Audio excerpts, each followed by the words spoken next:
Tu es épuisé. Pas juste fatigué après une mauvaise nuit, mais épuisé au plus profond de ton être. Le genre d'épuisement ou même le simple fait de te lever pour aller aux toilettes semble nécessiter une énergie que tu n'as plus. Et avec cette fatigue vient cette tristesse qui s'installe comme un brouillard épais. Pas une dépression clinique nécessairement, mais cette mélancolie sourde qui colore tout en gris. Tu as peut-être cliqué sur cette vidéo en espérant une solution miracle, un hack motivationnel qui va tout changer. Désolé de te décevoir, il n'y en a pas. Mais reste quand même, parce que ce que je vais te partager est peut-être plus précieux qu'une solution miracle. Ce sont des leçons qui ont traversé 2000 ans, testées par des empereurs dans leur palais et des esclaves dans leurs chaînes. Mon ami, bienvenue sur Esprit Stoïcien, la chaîne où la sagesse ancienne rencontre ta réalité moderne. Dans cette vidéo, tu vas découvrir pourquoi ton manque d'énergie n'est pas forcément un problème à résoudre, mais peut-être un message à écouter. Je vais te montrer comment les stoïciens faisaient face aux jours sombres, non pas en forçant la positivité, mais en acceptant profondément la nature de l'existence humaine. Si tu cherches non pas à éliminer ta tristesse, mais t'apprendre à vivre pleinement même dans les jours gris, alors cette vidéo est pour toi. Abonne-toi et active la cloche pour rejoindre les milliers de personnes qui marchent sur ce chemin de sagesse pratique. Commence par comprendre ceci. Ton épuisement raconte une histoire. Ce n'est pas de la paresse, ce n'est pas de la faiblesse. C'est ton système qui te dit quelque chose d'important. Peut-être que tu as donné trop longtemps sans recevoir. Peut-être que tu as couru après des objectifs qui n'étaient même pas les tiens. Peut-être que ton corps te force enfin à ralentir parce que tu n'as pas voulu l'écouter quand il murmurait. Marc Aurèle, l'empereur le plus puissant du monde antique, écrivait dans ses méditations qu'il se réveillait souvent sans envie de se lever. Même lui, avec tout son pouvoir, devait se battre contre cette léthargie. Il ne s'en voulait pas, il ne se forçait pas avec des affirmations toxiques. Il reconnaissait simplement la réalité et choisissait d'agir malgré elle. Voici ce que personne ne te dit, la motivation est surévaluée. Complètement. Cette culture moderne qui glorifie la motivation constante, l'enthousiasme permanent, c'est du poison. Les stoïciens savaient mieux. Ils ne parlaient pas de motivation, ils parlaient de discipline. La différence est énorme. La motivation dépend de tes émotions. La discipline, elle, est une structure qui tient même quand tout s'effondre à l'intérieur. Quand tu n'as plus d'énergie, les grandes décisions deviennent impossibles. Ton cerveau fatigué ne peut pas traiter la complexité. Alors voici un principe stoïcien transformateur. Simplifie radicalement. Réduis ta vie à l'essentiel absolu. Pas pour toujours, juste pour maintenant. Identifie les 3 choses qui comptent vraiment dans ta vie. Tout le reste peut attendre. Sénèque, le philosophe stoïcien, était obsédé par cette idée. Nous ne manquons pas de temps, nous le gaspillons. Mais quand tu es épuisé, ce n'est pas le moment de faire plus. C'est le moment de faire moins, mais mieux. Une seule chose faite avec présence vaut mieux que 10 choses faites en pilotage automatique. Ta tristesse n'est pas l'ennemi. Arrête de te battre contre elle comme si c'était un intrus. Les stoïciens comprenaient quelque chose de profond. La tristesse fait partie du package humain.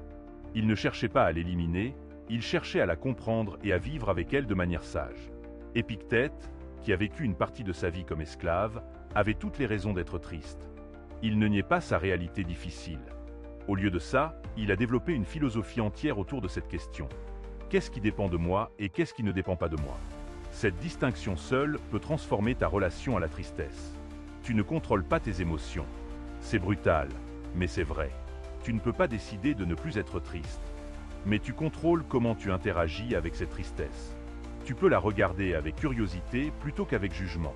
Tu peux la laisser exister sans lui donner le contrôle de tes actions. Voici un exercice stoïcien pour les jours où ton énergie est au plus bas. Demande-toi, dans 5 ans, est-ce que cette journée comptera? Est-ce que ce moment d'épuisement sera mémorable? Probablement pas. Cette perspective ne rend pas ta douleur moins réelle, mais elle la met en contexte. Tu as vécu des jours difficiles avant. Tu les as tous survécus jusqu'à présent. Tu as un taux de réussite de 100% pour survivre au pire jour de ta vie. Ton cerveau fatigué va te mentir. Il va te dire que ça a toujours été comme ça et que ça sera toujours comme ça. C'est une distorsion cognitive classique. Les stoïciens appelaient ça des impressions initiales, des premières réactions qui ne reflètent pas nécessairement la réalité. Ta responsabilité, c'est de ne pas croire automatiquement ces pensées. Pratique ce que Marc Aurèle appelait la vue d'ensemble. Imagine-toi depuis l'espace, regardant la Terre. Ta vie entière n'est qu'un point minuscule sur cette planète qui elle-même n'est qu'un point dans l'univers. Ce n'est pas pour minimiser ta souffrance, c'est pour te libérer de la pression de devoir être parfait tout le temps. La vraie sagesse stoïcienne n'est pas de supprimer les émotions, c'est de les accueillir, de les comprendre et de choisir tes actions indépendamment d'elles. Tu peux être triste et quand même sortir du lit. Tu peux manquer d'énergie et quand même faire une petite chose. L'héroïsme n'est pas dans les grandes actions spectaculaires, il est dans ces petits actes de résistance quotidienne contre l'inertie. Comprends bien, les stoïciens n'étaient pas des robots sans émotion. C'est un mythe moderne. Ils ressentaient tout aussi intensément que toi.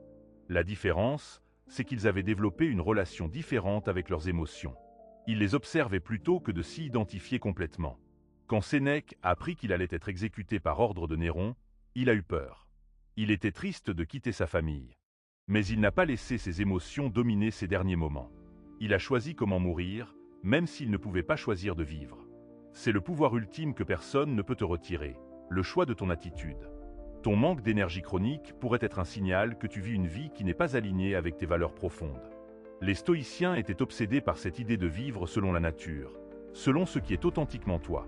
Pas selon ce que tes parents voulaient, pas selon ce que la société attend, mais selon ce que ton âme sait être juste.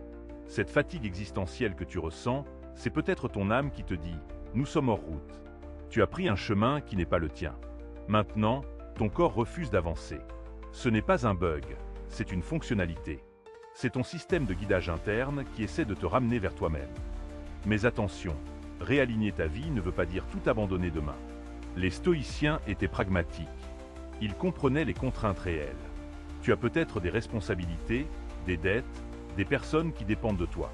Le changement radical n'est pas toujours possible. Mais les petits ajustements le sont toujours.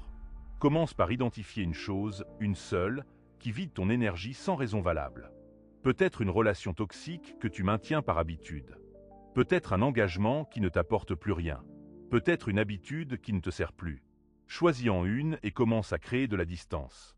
Les stoïciens pratiquaient ce qu'on appelle la préméditatio malorum, la visualisation des adversités. Ça semble contre-intuitif quand tu es déjà triste, mais écoute. L'idée n'est pas de devenir pessimiste, c'est de retirer le pouvoir de surprise aux difficultés. Si tu as déjà imaginé le pire et que tu as réfléchi à comment tu y ferais face, le pire devient moins effrayant. Imagine que demain est exactement comme aujourd'hui. Même fatigue, même tristesse. Peux-tu vivre avec ça? Pas pour toujours, juste pour demain. Et si oui, alors tu as déjà la réponse. Tu es plus fort que tu ne le penses. Tu as survécu à des jours comme ça avant, tu survivras à celui-là aussi. Cette obsession moderne avec le bonheur constant, c'est une invention récente et c'est toxique. Les stoïciens ne cherchaient pas le bonheur, ils cherchaient la tranquillité d'esprit. La différence est massive. Le bonheur dépend de circonstances externes. La tranquillité vient de l'intérieur, d'une acceptation profonde de ce qui est. Tu peux être triste et quand même avoir la paix. Tu peux manquer d'énergie et quand même avoir de la sérénité. Parce que tu acceptes que c'est là où tu es maintenant et que c'est ok. Pas génial, pas idéal, mais ok. Assez pour continuer. Marc Aurèle écrivait « Tu as le pouvoir sur ton esprit, pas sur les événements extérieurs. Réalise cela et tu trouveras la force. » C'est peut-être la leçon stoïcienne la plus importante pour tes jours sombres. Tu ne contrôles pas comment tu te sens. Tu ne contrôles pas ton niveau d'énergie. Mais tu contrôles ce que tu fais avec ce qui est. Arrête d'attendre d'avoir envie de faire les choses. L'envie ne viendra peut-être jamais. Les stoïciens n'attendaient pas l'inspiration, ils agissaient selon leurs principes. Si c'est juste de le faire, tu le fais, même si tu dois te traîner pour y arriver. Voici une vérité dure mais libératrice. Personne ne viendra te sauver. Pas de prince charmant, pas de coup de chance magique, pas de transformation soudaine. Le changement, s'il vient, viendra de petites actions répétées jour après jour. C'est décevant, je sais, mais c'est aussi responsabilisant. Parce que ça veut dire que tu as le pouvoir, maintenant, aujourd'hui, de commencer. Commence ridiculement petit. Si tu n'as pas l'énergie pour faire du sport, fais 5 pompes. Si tu n'as pas l'énergie pour méditer 20 minutes, médite 1 minute. Si tu n'as pas l'énergie pour écrire une page, écris une phrase. L'important n'est pas la taille de l'action, c'est la constance. Les stoïciens comprenaient que le caractère se forge dans les petites décisions répétées. Ta tristesse a peut-être une raison légitime. Peut-être que tu as perdu quelque chose d'important. Peut-être que ta vie ne ressemble pas à ce que tu espérais. Les stoïciens ne te diraient pas d'ignorer ça. Ils te diraient de le reconnaître pleinement. Oui, c'est triste. Oui, c'est difficile. Et maintenant, l'acceptation radicale n'est pas de la résignation. C'est le point de départ de tout changement réel. Tu ne peux pas changer ce que tu refuses de voir. Alors regarde ta vie honnêtement. Où es-tu vraiment? Pas où tu devrais être, pas où tu voudrais être, mais où tu es réellement, maintenant. Épictète disait, « Ce n'est pas ce qui t'arrive qui te perturbe, mais ton jugement sur ce qui t'arrive. » Tu es fatigué, c'est un fait. Mais toute l'histoire que tu racontes autour de cette fatigue, c'est toi qui l'as créée. Je suis faible, je suis cassé, je ne m'en sortirai jamais.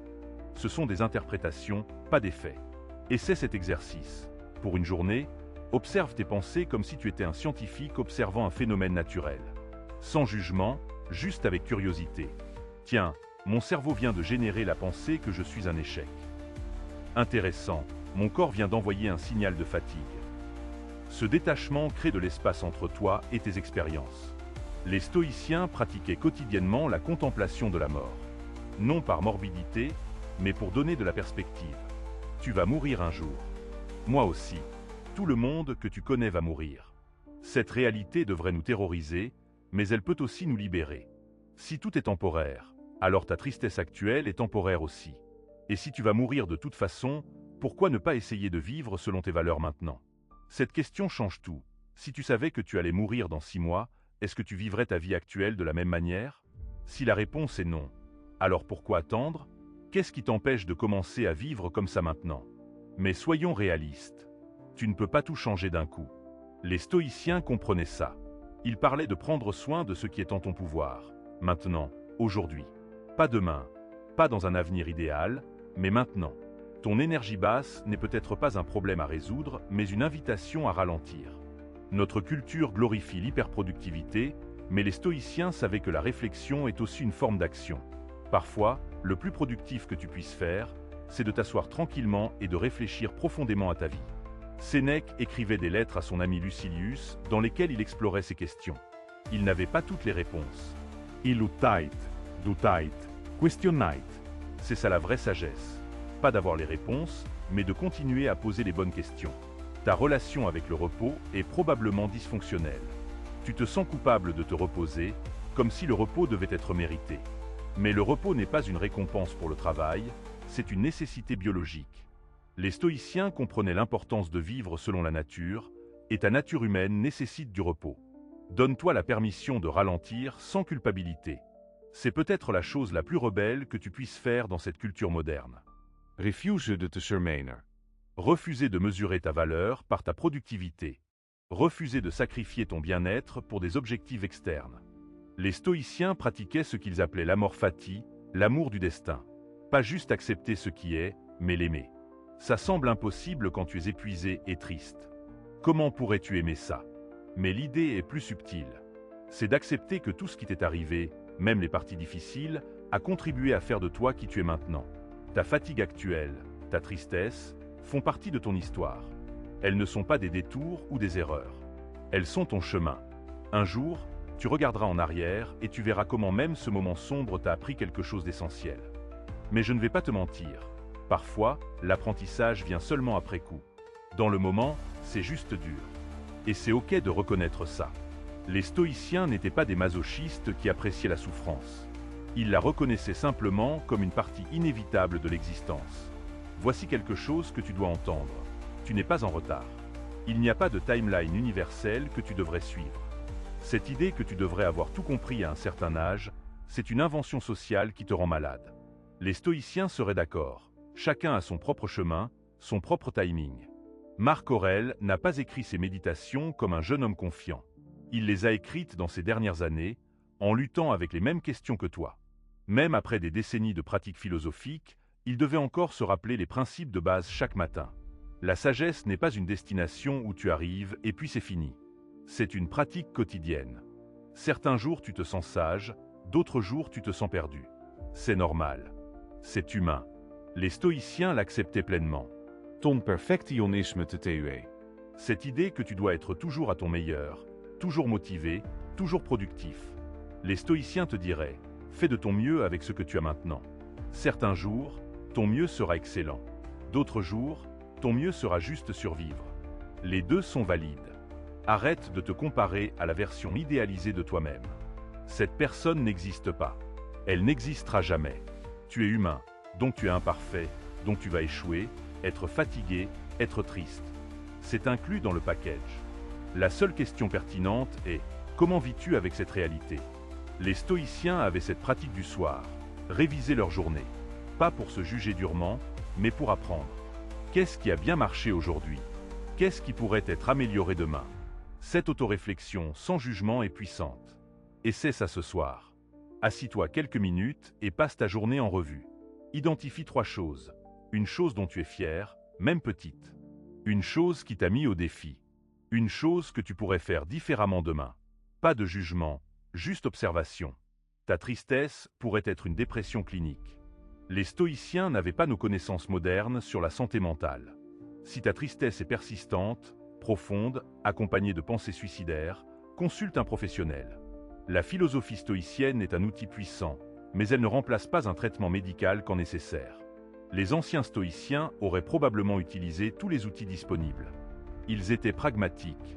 Si une thérapie peut t'aider, si des médicaments peuvent rééquilibrer ta chimie cérébrale, alors utilise ces outils. Il n'y a pas de honte à demander de l'aide. Le courage, dans notre monde moderne, inclut le courage de dire « j'ai besoin d'aide ». C'est peut-être le plus grand courage. Reconnaître que tu ne peux pas tout gérer seul, c'est de la sagesse, pas de la faiblesse. Revenons à ton manque d'énergie. Peut-être que ton corps te dit quelque chose de simple. Tu as besoin de meilleurs nutriments, de meilleur sommeil, de mouvement. Les stoïciens comprenaient que nous sommes des êtres incarnés. Ton esprit affecte ton corps et ton corps affecte ton esprit. Quand as-tu vraiment pris soin de ton corps pour la dernière fois? Pas comme une corvée, mais comme un acte d'amour envers toi-même. Marc Aurèle écrivait sur l'importance de maintenir son corps en bonne santé, non par vanité, mais parce que c'est le véhicule de ton esprit. Commence là, bois plus d'eau. Mange quelque chose de nutritif. Bouge ton corps, même juste 5 minutes. Ton esprit et ton corps ne sont pas séparés. Ils sont un système intégré. Quand tu prends soin de ton corps, ton esprit s'éclaircit un peu. Et le sommeil. Oh, le sommeil. Tu sacrifies probablement ton sommeil pour gagner du temps, mais tu perds en qualité de vie. Les stoïciens auraient compris que le sommeil n'est pas du temps perdu, c'est un investissement dans ta capacité à vivre sagement.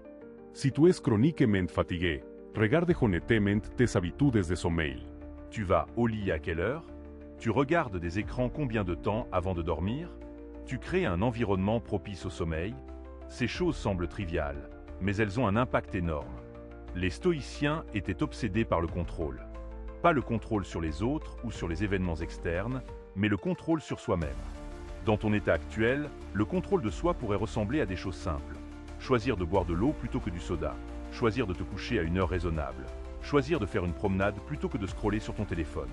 Chaque petit choix est un exercice de ta volonté. Et ta volonté, comme un muscle, se renforce avec l'usage. Commence petit. Ridiculement petit. Le but n'est pas la perfection, c'est la direction. Parlons de ton environnement. Les stoïciens comprenaient que ton environnement te façonne. Si tu es constamment entouré de négativité, de chaos, de bruit, ça va affecter ton état intérieur. Tu ne peux peut-être pas changer tout ton environnement, mais tu peux créer des îlots de paix. Un coin de ta maison peut devenir un sanctuaire. Pas besoin d'être élaboré. Juste un endroit propre, ordonné, où tu peux t'asseoir tranquillement. Ton environnement externe influence ton environnement interne. Commence par ranger ton espace de vie. Ça semble simpliste, mais l'ordre externe crée un peu d'ordre interne. Les personnes qui t'entourent ont un impact énorme sur ton énergie. Épictète disait de choisir soigneusement tes compagnons. Certaines personnes te drainent, d'autres te nourrissent. Quand tu as peu d'énergie, tu dois être sélectif. Ce n'est pas de l'égoïsme, c'est de la préservation. Tu ne peux pas aider les autres si tu es complètement vidé. Les stoïciens comprenaient l'importance de la communauté, mais aussi l'importance de protéger ton énergie limitée. Regarde tes relations honnêtement. Qui te vide systématiquement? Qui te nourrit? Tu n'as pas besoin de couper tout le monde, mais tu peux créer plus de distance avec ceux qui te drainent et plus de proximité avec ceux qui te soutiennent. Les stoïciens pratiquaient la gratitude quotidiennement. Ça semble cliché maintenant, tellement c'est répété. Mais il y a une raison pour laquelle cette pratique a traversé les siècles. Elle fonctionne. Pas comme magie, mais comme un recadrage de l'attention. Ton cerveau fatigué se concentre naturellement sur ce qui ne va pas. C'est son biais de négativité. La pratique de la gratitude est un contrepoids. Chaque jour, identifie 3 choses pour lesquelles tu es reconnaissant. Pas des grandes choses nécessairement. l'eau chaude de ta douche, le café du matin, le fait que ton cœur bat sans que tu aies à y penser. Cette pratique ne va pas éliminer ta tristesse, mais elle va créer un petit espace de lumière dans l'obscurité. Et parfois, c'est suffisant pour continuer. Marc Aurèle écrivait constamment des rappels à lui-même. Il devait se rappeler les mêmes leçons encore et encore. Ce n'est pas parce que tu sais quelque chose intellectuellement que tu le vis émotionnellement. Le gap entre savoir et faire est énorme. C'est pour ça que les stoïciens insistaient sur la pratique quotidienne. Lire sur le stoïcisme une fois ne suffit pas. Il faut imprégner ton esprit avec ces idées, jour après jour, jusqu'à ce qu'elles deviennent une seconde nature. Écris tes propres méditations. Quelques phrases chaque jour. Pas pour publier, pas pour impressionner, juste pour toi. Qu'est-ce que tu as appris aujourd'hui? Qu'est-ce qui t'a challengé? Qu'est-ce que tu veux te rappeler demain? Cette pratique de l'écriture crée de la clarté. Quand tes pensées tourbillonnent dans ta tête, elles semblent insurmontables. Mais quand tu les écris, tu les vois pour ce qu'elles sont, juste des pensées, pas des vérités absolues. Les stoïciens comprenaient la puissance du langage. Les mots que tu utilises pour te décrire façonnent ton expérience. Si tu dis constamment « je suis déprimé », tu renforces cette identité. Et c'est plutôt « je traverse une période difficile ». C'est subtil, mais puissant. L'un est une identité fixe, l'autre est un état temporaire. Fais attention à ton dialogue intérieur. Tu te parles probablement d'une manière que tu n'accepterais jamais d'un ami.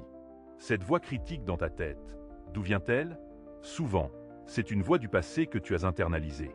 Tu peux apprendre à la reconnaître et à ne pas la croire automatiquement. Les stoïciens pratiquaient aussi ce qu'on appelle maintenant la visualisation négative. Ça semble contre-intuitif, mais écoute. L'idée est d'imaginer perdre ce que tu as. Ton emploi, ta maison, tes proches. Pas pour être morbide, mais pour réaliser ce que tu as maintenant.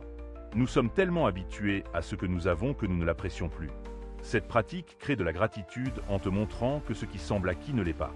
Tout est temporaire. Tout peut disparaître. Alors apprécie maintenant. Cette perspective change aussi ta relation à la perte. Si tu as déjà imaginé perdre quelque chose, quand ça arrive réellement, le choc est moins brutal. Tu as déjà mentalement préparé cette possibilité. Mais attention, cette pratique n'est pas pour tout le monde. Si tu es déjà très anxieux, visualiser des catastrophes pourrait empirer les choses. Les stoïciens étaient flexibles dans leur approche. Utilise ce qui fonctionne pour toi, laisse le reste. Parlons de tes attentes. Une source majeure de tristesse, c'est le gap entre tes attentes et ta réalité. Tu pensais que ta vie serait différente à cet âge. Tu pensais avoir accompli plus. Tu pensais être plus heureux. Ces attentes créent de la souffrance. Les stoïciens te diraient, ajuste tes attentes à la réalité, pas l'inverse. C'est brutal, mais libérateur. Tu ne peux pas changer le passé. Tu ne peux pas forcer le futur à correspondre à tes désirs. Tu peux seulement travailler avec ce qui est, maintenant. Cela ne veut pas dire abandonner tes ambitions. Ça veut dire les reformuler de manière plus réaliste. Au lieu de « je devrais être riche et célèbre », essaie « je veux améliorer ma situation financière progressivement ». L'un crée de la frustration, l'autre crée de la motivation. Ton manque d'énergie pourrait aussi être lié au sens. Viktor Frankl, survivant de l'Holocauste, a écrit que l'homme peut supporter n'importe quel comment s'il a un pourquoi. Les stoïciens auraient été d'accord. Sans un sens à ta vie, l'énergie ne vient pas. Alors demande-toi, pourquoi? Pourquoi te lèves-tu le matin? Pas une réponse superficielle comme « pour aller travailler ». Mais profondément, qu'est-ce qui donne du sens à ta vie? Si tu ne peux pas répondre à cette question, c'est peut-être là le vrai problème. Le sens ne doit pas être grandiose. Tu n'as pas besoin de sauver le monde. Peut-être que ton sens, c'est d'être un bon parent. Peut-être c'est de créer quelque chose de beau. Peut-être c'est d'aider une personne à la fois. Le sens est personnel, il ne peut venir que de l'intérieur. Les stoïciens croyaient que chaque être humain a un rôle à jouer dans le cosmos. Ton rôle n'est peut-être pas évident maintenant, mais il existe. Ta tâche est de le découvrir et de le vivre du mieux que tu peux. Commence par tes valeurs. Qu'est-ce qui est vraiment important pour toi? Pas ce que la société dit devrait être important, mais ce qui résonne en toi. L'honnêteté, la créativité, la connexion, la croissance. Identifie tes 3 à 5 valeurs fondamentales. Maintenant, regarde ta vie actuelle. Est-ce que tu vis selon ces valeurs? Probablement pas complètement. Personne ne le fait. Mais plus ton gap est grand, plus tu vas te sentir vide et fatigué. Ton âme se fatigue quand tu vis contre toi-même. Alors comment commencer à aligner ta vie? Encore une fois, commence petit. Identifie une petite action que tu peux prendre aujourd'hui qui est alignée avec une de tes valeurs. Si une de tes valeurs est l'honnêteté, peut-être dire une vérité que tu retenais. Si c'est la créativité, peut-être dessiner pendant 10 minutes. Chaque petite action alignée est comme un vote pour le type de personne que tu veux être. Les stoïciens comprenaient que le caractère se construit dans ces petits moments. Tu ne deviens pas courageux en faisant un acte héroïque. Tu deviens courageux en faisant de petits choix courageux jour après jour. Ta tristesse pourrait aussi être du deuil. Peut-être que tu pleures la perte de qui tu pensais devenir. Peut-être que tu pleures le temps perdu. Peut-être que tu pleures des opportunités manquées. Ce deuil est légitime. Les stoïciens ne te diraient pas de l'ignorer. Mais ils te diraient aussi, combien de temps vas-tu pleurer ce qui n'est plus ou ce qui n'a jamais été? À un moment, tu dois choisir de tourner ton attention vers ce qui peut encore être. Le passé est mort. Le futur est incertain. Tout ce que tu as, c'est maintenant. Cette transition du deuil à l'acceptation n'est pas instantanée. C'est un processus. Sois patient avec toi-même. Mais sois aussi honnête. Est-ce que tu cultives activement ton deuil? Est-ce que tu t'accroches à ta tristesse parce qu'elle est devenue confortable, familière? Parfois, on s'attache à notre souffrance. Elle devient une partie de notre identité. Je suis la personne qui a été blessée. Je suis la personne qui a échoué. Cette identité peut sembler perverse, mais elle offre une certaine sécurité. Si tu es déjà défini par ton passé douloureux, tu n'as pas à risquer un nouveau rejet. Mais cette sécurité est une prison. Les stoïciens te demanderaient, qui serais-tu sans cette histoire? Si tu lâchais cette identité de victime, qui émergerait? C'est terrifiant, je sais. Mais c'est aussi la porte vers la liberté. Tu n'es pas ton passé. Tu n'es pas tes erreurs. Tu n'es pas tes échecs. Ces choses font partie de ton histoire, mais elles ne te définissent pas. Chaque moment est une opportunité de choisir qui tu veux être maintenant. Les stoïciens pratiquaient ce qu'ils appelaient la contemplation des sages. Ils réfléchissaient aux personnes qu'ils admiraient et se demandaient « Qu'est-ce que cette personne ferait dans ma situation ?» C'est une technique puissante. Pense à quelqu'un que tu admires profondément. Ça peut être quelqu'un que tu connais ou une figure historique. Maintenant demande-toi, comment cette personne gérerait mon manque d'énergie et ma tristesse? Qu'est-ce qu'elle ferait aujourd'hui si elle était à ma place? Cette pratique te sort de ta perspective limitée. Elle te permet d'accéder à une sagesse qui existe déjà en toi, mais que tu ne peux pas toujours voir quand tu es trop proche du problème. Marc Aurèle faisait ça constamment. Il se demandait, qu'est-ce qu'un homme sage ferait? Comment un empereur vertueux devrait-il agir? Ces questions guidaient ses décisions quotidiennes. Ton environnement digital affecte aussi ton énergie. Tu es probabilmente surconnecté, surstimulé. Ton cerveau n'est pas fait pour le bombardement constant d'informations, de notifications, de nouvelles. Les stoïciens auraient reconnu l'importance de se retirer régulièrement du bruit. Essaye un jeûne digital. Même juste une journée. Pas de réseaux sociaux, pas d'actualité, pas de notifications. Juste toi et le monde réel. Au début, tu vas te sentir anxieux, comme si tu ratais quelque chose d'important. Mais cette anxiété révèle ton addiction. Après quelques heures, quelque chose se détend en toi. Ton système nerveux commence à se calmer. Tu réalises que le monde continue sans que tu sois constamment connecté. Cette réalisation est libératrice. Les stoïciens comprenaient l'importance du silence. Dans le silence, tu peux entendre ta propre voix, pas juste les voix du monde. Dans le silence, tu peux te reconnecter avec toi-même. Ça n'a pas besoin d'être une retraite de méditation de 10 jours. Même 10 minutes de silence intentionnel font une différence. Assis-toi quelque part tranquille. Pas de musique, pas de podcast, pas de stimulation. Juste le silence. Au début, ton esprit va s'agiter. C'est normal. Laisse les pensées venir et partir. Tu n'essaies pas de contrôler ton esprit, juste d'être présent avec lui. Cette pratique simple peut sembler banale, mais elle est révolutionnaire dans notre monde moderne. Tu apprends que tu peux être avec toi-même sans distraction constante. Cette capacité est la base de tout le reste. Revenons à ton manque d'énergie physique. As-tu fait vérifier tes niveaux de vitamines récemment? Beaucoup de gens sont déficients en vitamine D, en fer, en B12.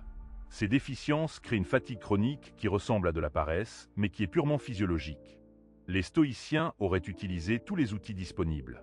Si ton corps manque de quelque chose, donne-lui ce dont il a besoin. Ce n'est pas tricher, c'est être intelligent. Tu ne peux pas philosopher ton chemin hors d'une anémie.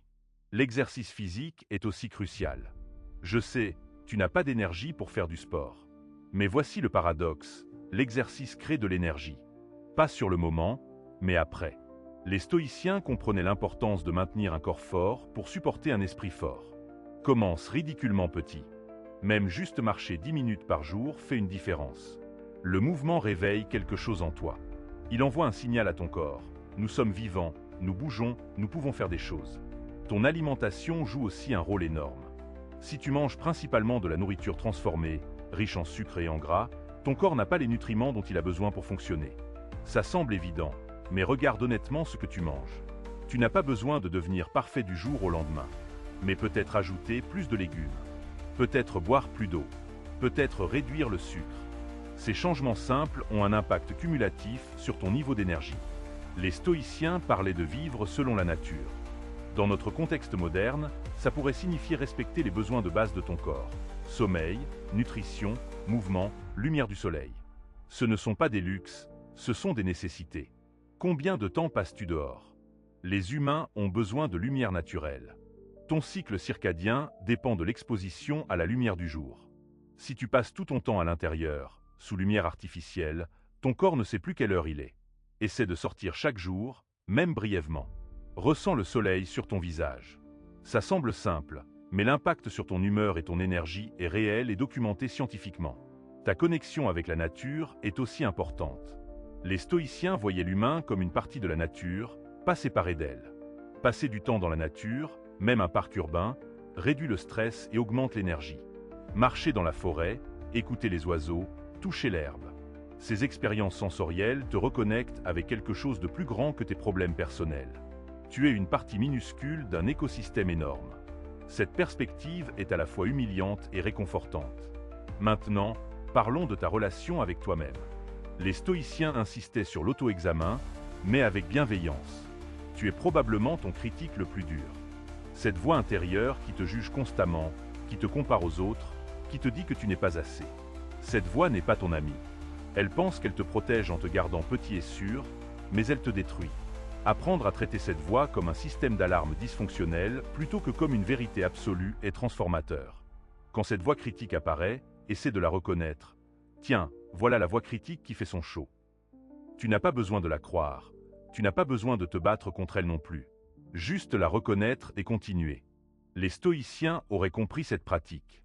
Ils savaient qu'on ne peut pas contrôler les pensées qui apparaissent, seulement notre réaction à ces pensées. Ta responsabilité n'est pas d'avoir seulement des pensées positives, c'est de ne pas être gouverné par les négatives. Développe aussi une voix intérieure plus bienveillante. Parle-toi comme tu parlerais à un ami cher qui traverse une période difficile. Avec compassion, avec encouragement, avec réalisme, mais aussi avec espoir. Cette autocompassion n'est pas de la faiblesse ou de la complaisance.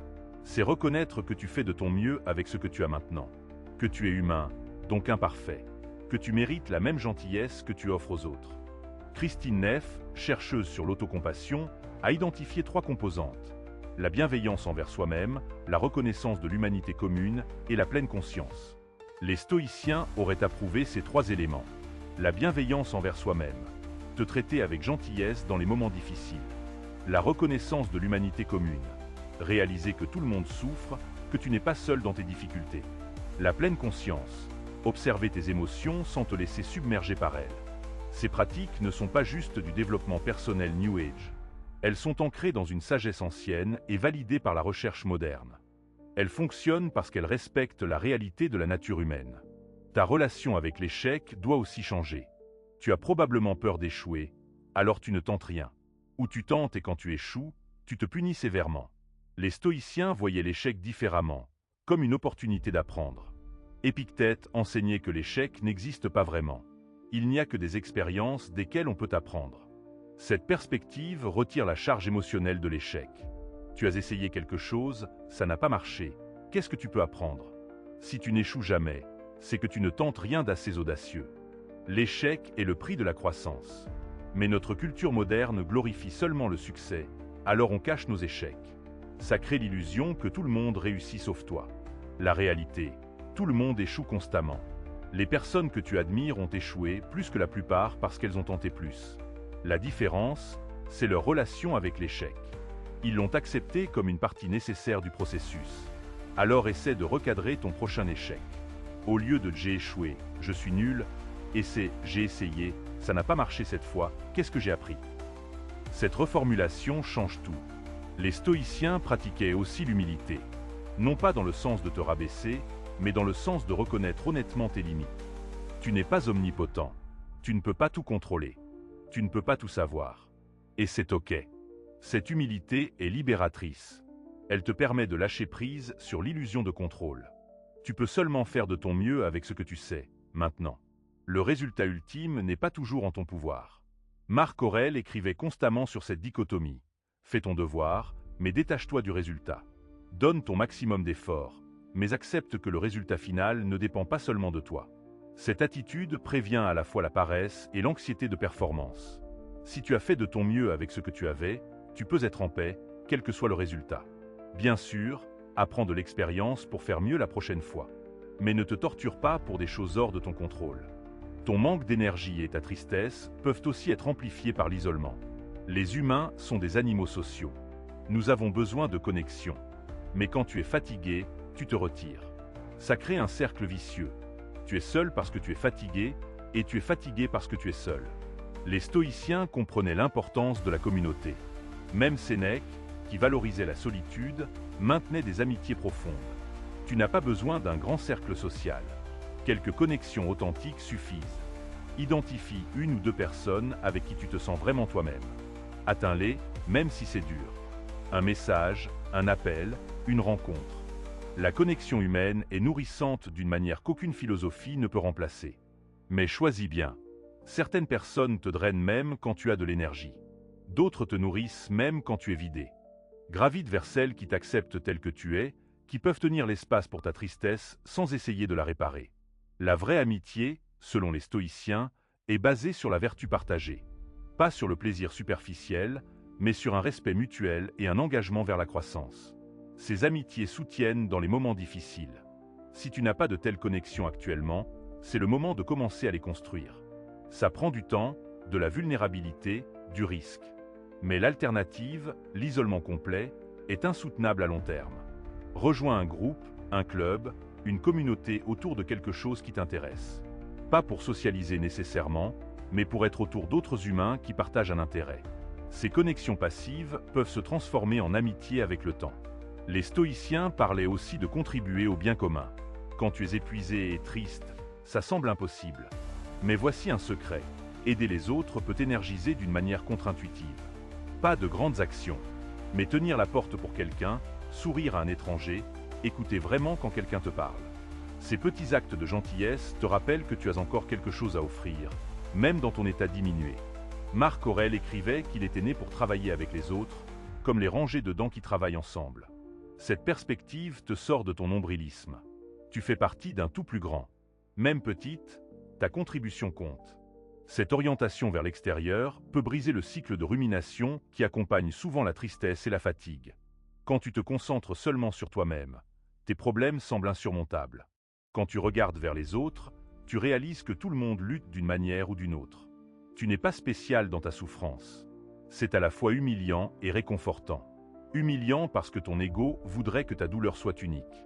Réconfortant parce que ça veut dire que tu n'es pas seul, que d'autres ont survécu à des choses similaires ou pires. Les stoïciens utilisaient cette perspective cosmique constamment. Quand tes problèmes semblent énormes, zoom out. Pense à l'échelle de l'univers.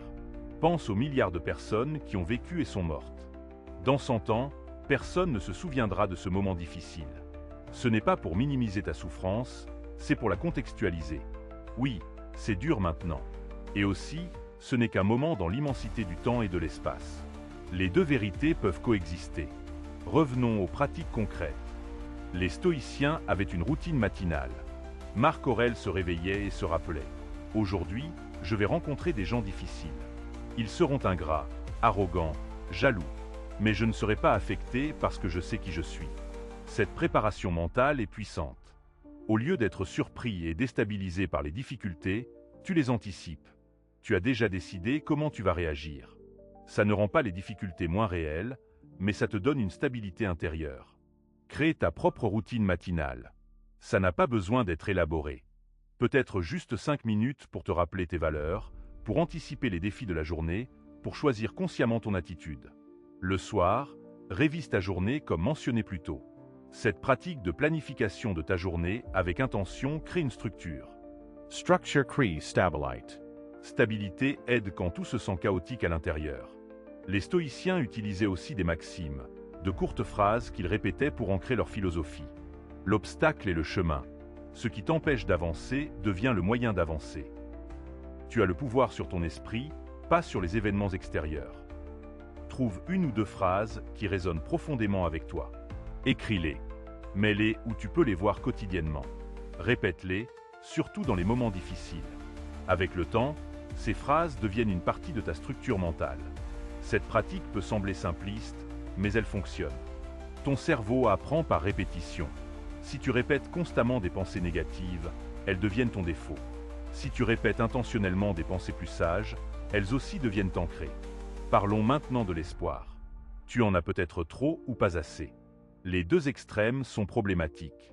Trop d'espoir irréaliste te prépare à la déception. Pas assez d'espoir mène au désespoir. Les stoïciens pratiquaient quelque chose de différent, l'équanimité. Ni optimisme aveugle ni pessimisme paralysant.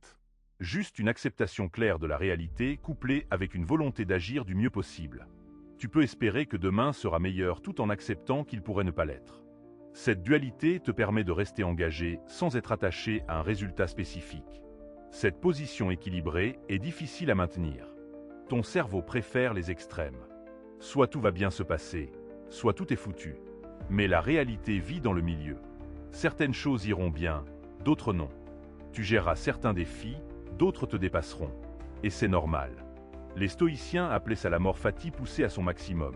Non seulement accepter ce qui arrive, mais l'aimer parce que c'est ta vie réelle. Pas la vie que tu imaginais, pas la vie que tu mérites peut-être, mais la vie que tu as. C'est la seule que tu auras jamais. Cette acceptation radicale ne signifie pas renoncer à améliorer ta situation. Au contraire, c'est le point de départ. Tu ne peux pas changer ce que tu refuses de voir. L'acceptation te donne une base solide à partir de laquelle construire. Maintenant, soyons honnêtes sur quelque chose que personne ne veut admettre. Parfois, tu aimes ta tristesse. Pas consciemment, mais il y a une partie de toi qui s'y accroche. Peut-être parce qu'elle justifie ton inaction. Peut-être parce qu'elle attire l'attention et la sympathie. Peut-être parce qu'elle est devenue une partie confortable de ton identité. Cette vérité est inconfortable, mais regarde-la honnêtement. Est-ce que tu sabotes parfois tes propres tentatives d'aller mieux? Est-ce que tu résistes aux suggestions qui pourraient t'aider? Est-ce que tu as investi dans ton identité de personne blessée? Si oui, ce n'est pas un jugement moral. C'est juste un pattern humain. Mais tu dois le voir pour pouvoir le changer. Les stoïciens insistaient sur cette honnêteté brutale avec soi-même. Pas pour te punir, mais pour te libérer. Demande-toi, qu'est-ce que je gagnerais si j'allais mieux? Mais aussi, qu'est-ce que je perdrais? Souvent, il y a des bénéfices secondaires à rester dans l'état actuel. Les identifier te donne du pouvoir sur eux. Ton perfectionnisme joue aussi un rôle dans ton épuisement. Tu as probablement des standards impossibles pour toi-même. Rien n'est jamais assez bon. Tu travailles dur, tu accomplis quelque chose, et immédiatement ton cerveau passe à ce qui reste à faire. Les stoïciens te diraient, fais de ton mieux, puis lâche prise. Ton mieux varie de jour en jour. Certains jours, ton mieux sera exceptionnel. D'autres jours, ton mieux sera médiocre. Les deux sont acceptables tant que tu donnes réellement ce que tu as en ce moment. Cette idée de « faire de son mieux » est souvent mal comprise. Ce n'est pas pousser jusqu'à l'épuisement. C'est donner un effort approprié à ta capacité actuelle. Si tu es déjà épuisé, ton mieux pourrait être juste te reposer. Pas de culpabilité, juste reconnaissance de où tu es. Arrête de te comparer à la version idéale de toi-même qui n'existe que dans ta tête. Cette personne a une énergie infinie, ne fait jamais d'erreur, accomplit tout facilement. Cette personne n'est pas réelle. Tu te bats contre un fantôme. Compare-toi plutôt à toi-même d'hier ou de la semaine dernière. As-tu fait un tout petit progrès, même microscopique? Alors tu vas dans la bonne direction. La croissance n'est pas linéaire. Il y aura des régressions. Mais la tendance générale compte plus que les fluctuations quotidiennes. Les stoïciens comprenaient que la vertu est le seul vrai bien. Pas le succès, pas la richesse, pas même la santé. La vertu, c'est vivre selon tes valeurs, faire de ton mieux avec ce que tu as, traiter les autres avec respect. Tu peux être vertueux même épuisé, même triste, même en échec selon les standards externes. Cette perspective retire la pression de réussir selon les définitions du monde. Tu définis ton propre succès basé sur tes valeurs. Si tu as agi avec intégrité aujourd'hui, si tu as fait de ton mieux honnêtement, alors c'est un bon jour. Peu importe ce que tu as accompli en termes mesurables. Voici une autre vérité brutale. Une partie de ton épuisement vient du fait que tu ne dis jamais non. Tu dis oui à tout le monde. Tu portes les responsabilités de chacun, tu es le sauveur, le médiateur, le soutien constant. Pendant ce temps, qui prend soin de toi? Les stoïciens n'étaient pas des martyrs. Ils comprenaient l'importance des limites. Sénèque écrivait sur le besoin de temps seul, de retrait régulier. Tu ne peux pas verser d'une coupe vide. Si tu te vides complètement pour les autres, tu n'as plus rien à donner ni à eux ni à toi-même. Apprendre à dire non est une compétence essentielle. Pas un non méchant ou défensif, mais un non calme et ferme.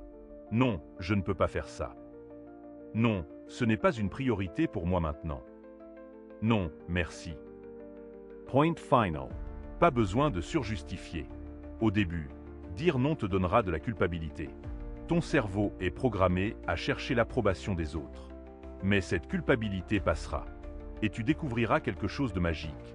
Les gens te respectent plus quand tu as des limites claires. Et ceux qui ne te respectent pas révèlent qu'ils ne te voyaient que comme un outil. Les vraies relations survivent et s'améliorent avec des limites saines.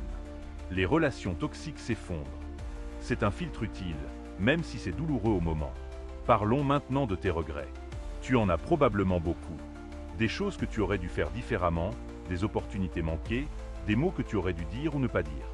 Ces regrets te rongent, drainent ton énergie, alimentent ta tristesse.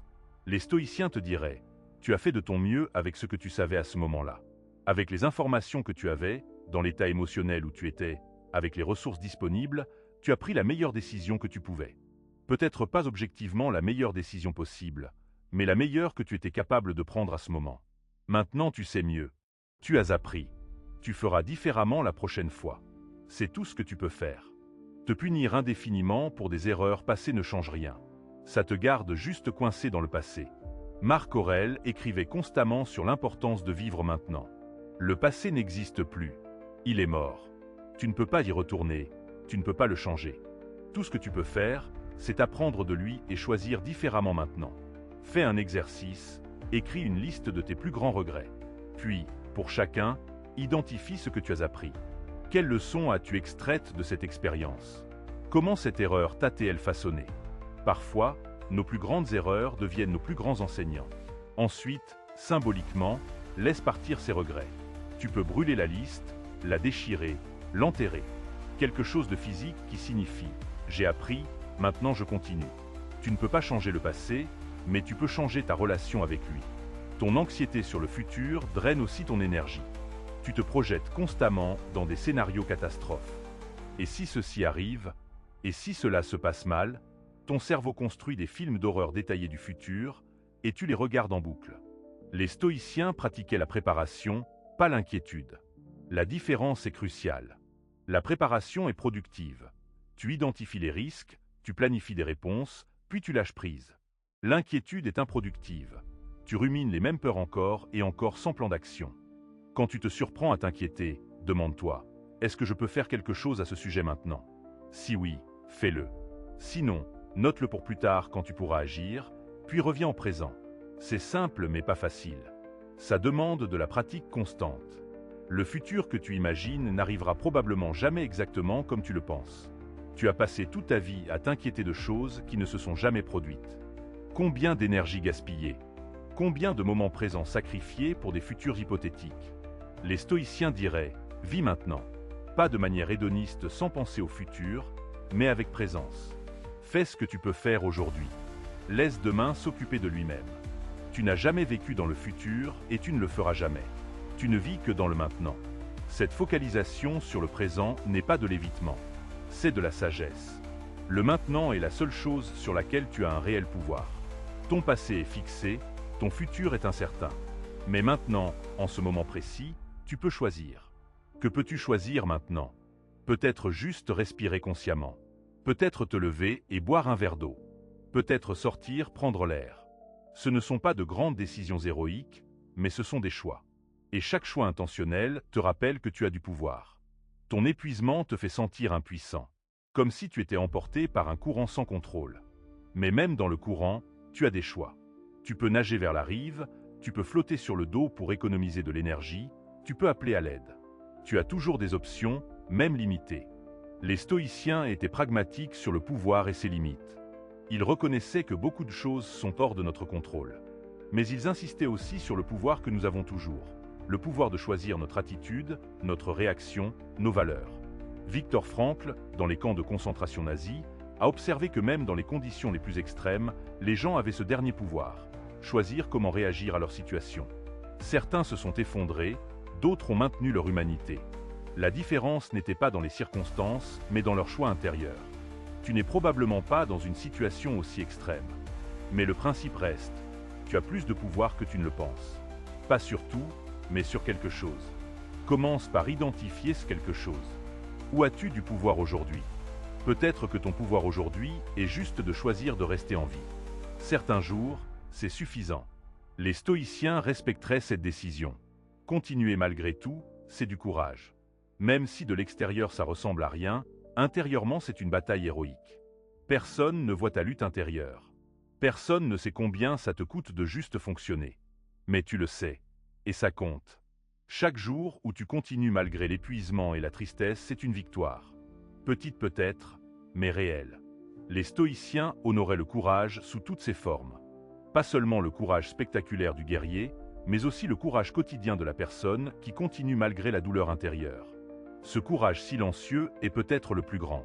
Maintenant, parlons de quelque chose que personne ne veut entendre. Peut-être que tu dois faire des changements radicaux dans ta vie. Peut-être que ton travail actuel te détruit. Peut-être que ta relation est toxique. Peut-être que ton environnement est nocif. Et tu le sais, mais tu as trop peur de changer. Les stoïciens ne te diraient pas de rester dans une situation qui te détruit au nom de la vertu. Ils te diraient d'agir avec sagesse, ce qui parfois signifie partir.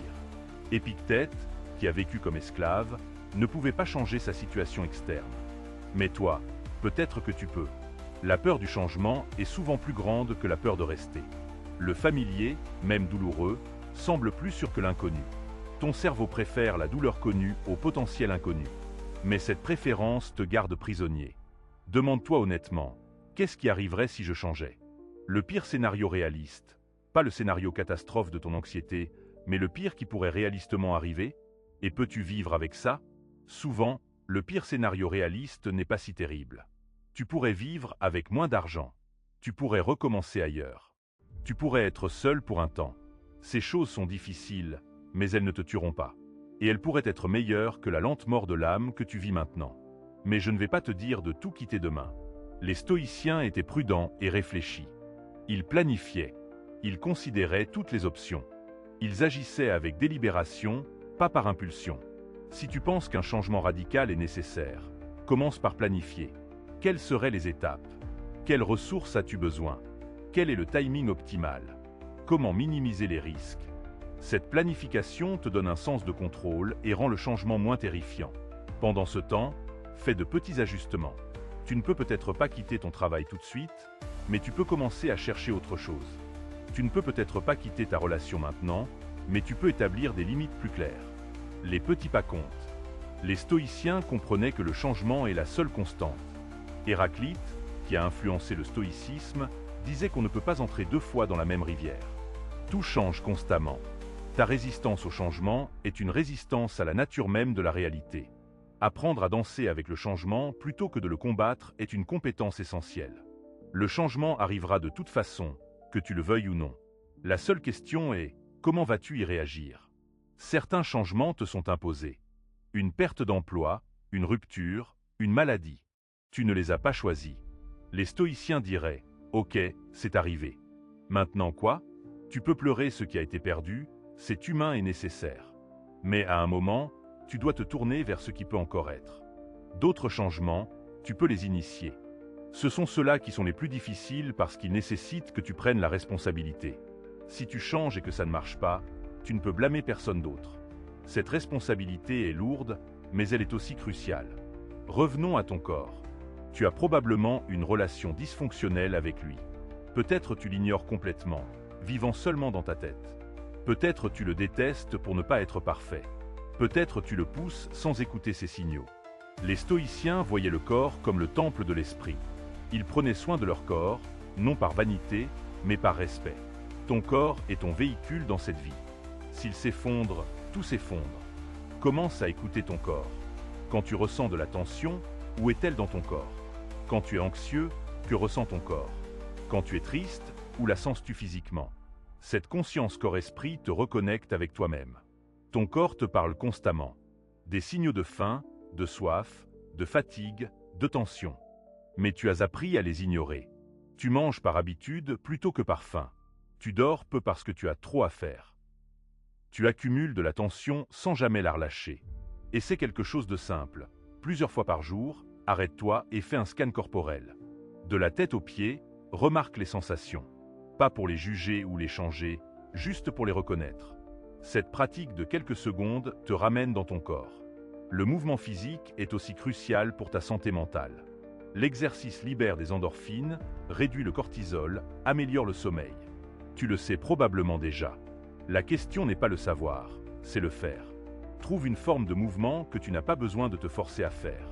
Pas ce que tu devrais faire, mais ce que tu apprécies réellement ou au moins ne détestes pas marcher, danser, nager, faire du vélo, du yoga. L'important est la constance, pas l'intensité. Même 10 minutes de mouvement par jour changent ta chimie cérébrale. Ce n'est pas une solution magique, mais c'est un outil puissant. Et quand tu es épuisé, commence encore plus petit. 5 minutes, 2 minutes. Le mouvement crée du momentum. Les stoïciens comprenaient aussi l'importance du repos. Sénèque écrivait sur le besoin de se retirer régulièrement, de prendre du temps pour soi. Ce n'est pas de la paresse, c'est de la maintenance nécessaire. Tu ne laisserais pas ta voiture rouler sans jamais changer l'huile, pourquoi traiter ton corps et ton esprit différemment? Le repos véritable n'est pas juste ne rien faire. C'est activement se régénérer. Ça pourrait être de la lecture, de la nature, du temps avec des proches, de la méditation, du sommeil de qualité. Trouve ce qui te régénère vraiment et protège ce t'enfarouchement. Ta relation avec le plaisir est aussi probablement compliquée. Peut-être tu te sens coupable de prendre du plaisir quand tu as tant de problèmes. Peut-être tu cherches le plaisir compulsivement pour échapper à ta douleur. Les deux extrêmes sont problématiques. Les stoïciens n'étaient pas contre le plaisir. Ils mettaient en garde contre la dépendance au plaisir. Le plaisir est ok, le chercher compulsivement devient problématique. De même, te priver de tout plaisir par principe est une forme d'autopunition. Trouve des plaisirs simples que tu peux apprécier sans culpabilité. Une tasse de café savourée lentement. Le soleil sur ta peau. Une conversation agréable. Ces petits plaisirs ne résolvent pas tes problèmes, mais ils rendent la vie plus supportable. La beauté aussi est importante. Les stoïciens appréciaient la beauté naturelle, l'art, la musique. La beauté te rappelle qu'il y a plus dans la vie que la survie et la souffrance. Elle nourrit quelque chose en toi que les nécessités pratiques ne peuvent pas nourrir. Quand as-tu dernièrement remarqué quelque chose de beau? Un coucher de soleil, une fleur, un morceau de musique, un sourire? Ta dépression et ton épuisement peuvent te rendre aveugle à la beauté. Faire l'effort conscient de remarquer la beauté réouvre quelque chose. Parlons maintenant de tes standards pour une bonne journée. Ils sont probablement trop élevés. Une bonne journée, dans ton esprit, nécessite peut-être d'être productif, heureux, énergique, social. Mais avec ton état actuel, ces standards garantissent l'échec quotidien. Redéfinis ce qu'est une bonne journée. Peut-être qu'une bonne journée est juste une journée où tu as survécu, où tu n'as pas abandonné, où tu as fait une petite chose bonne pour toi. Ces standards plus réalistes te permettent de voir tes victoires réelles au lieu de te focaliser seulement sur tes échecs. Les stoïciens jugeaient une journée basée sur la vertu, pas sur les résultats. As-tu agi avec intégrité? As-tu fait de ton mieux honnête? As-tu traité les autres avec respect? Si oui, alors c'est une bonne journée dans le sens stoïcien, même si tu n'as rien accompli. Cette redéfinition du succès te libère de la tyrannie de la productivité. Tu n'es pas une machine à produire. Tu es un être humain complexe avec des besoins, des limites, des émotions. Honorer ton humanité est plus important qu'être productif. Ton identité est probablement trop attachée à tes accomplissements. Quand tu te présentes, tu dis probablement ce que tu fais, pas qui tu es. Ta valeur est liée à ta productivité. Donc quand tu es improductif à cause de l'épuisement, tu te sens sans valeur. Les stoïciens te rappelleraient, ta valeur est intrinsèque. Tu as de la valeur parce que tu es un être humain. Point. Pas à cause de ce que tu fais, de ce que tu as, de qui tu connais. Juste parce que tu existes. Cette idée peut sembler abstraite, mais elle est profondément libératrice. Si ta valeur est intrinsèque, alors tu ne peux pas la perdre. L'échec ne diminue pas ta valeur. Le succès ne l'augmente pas.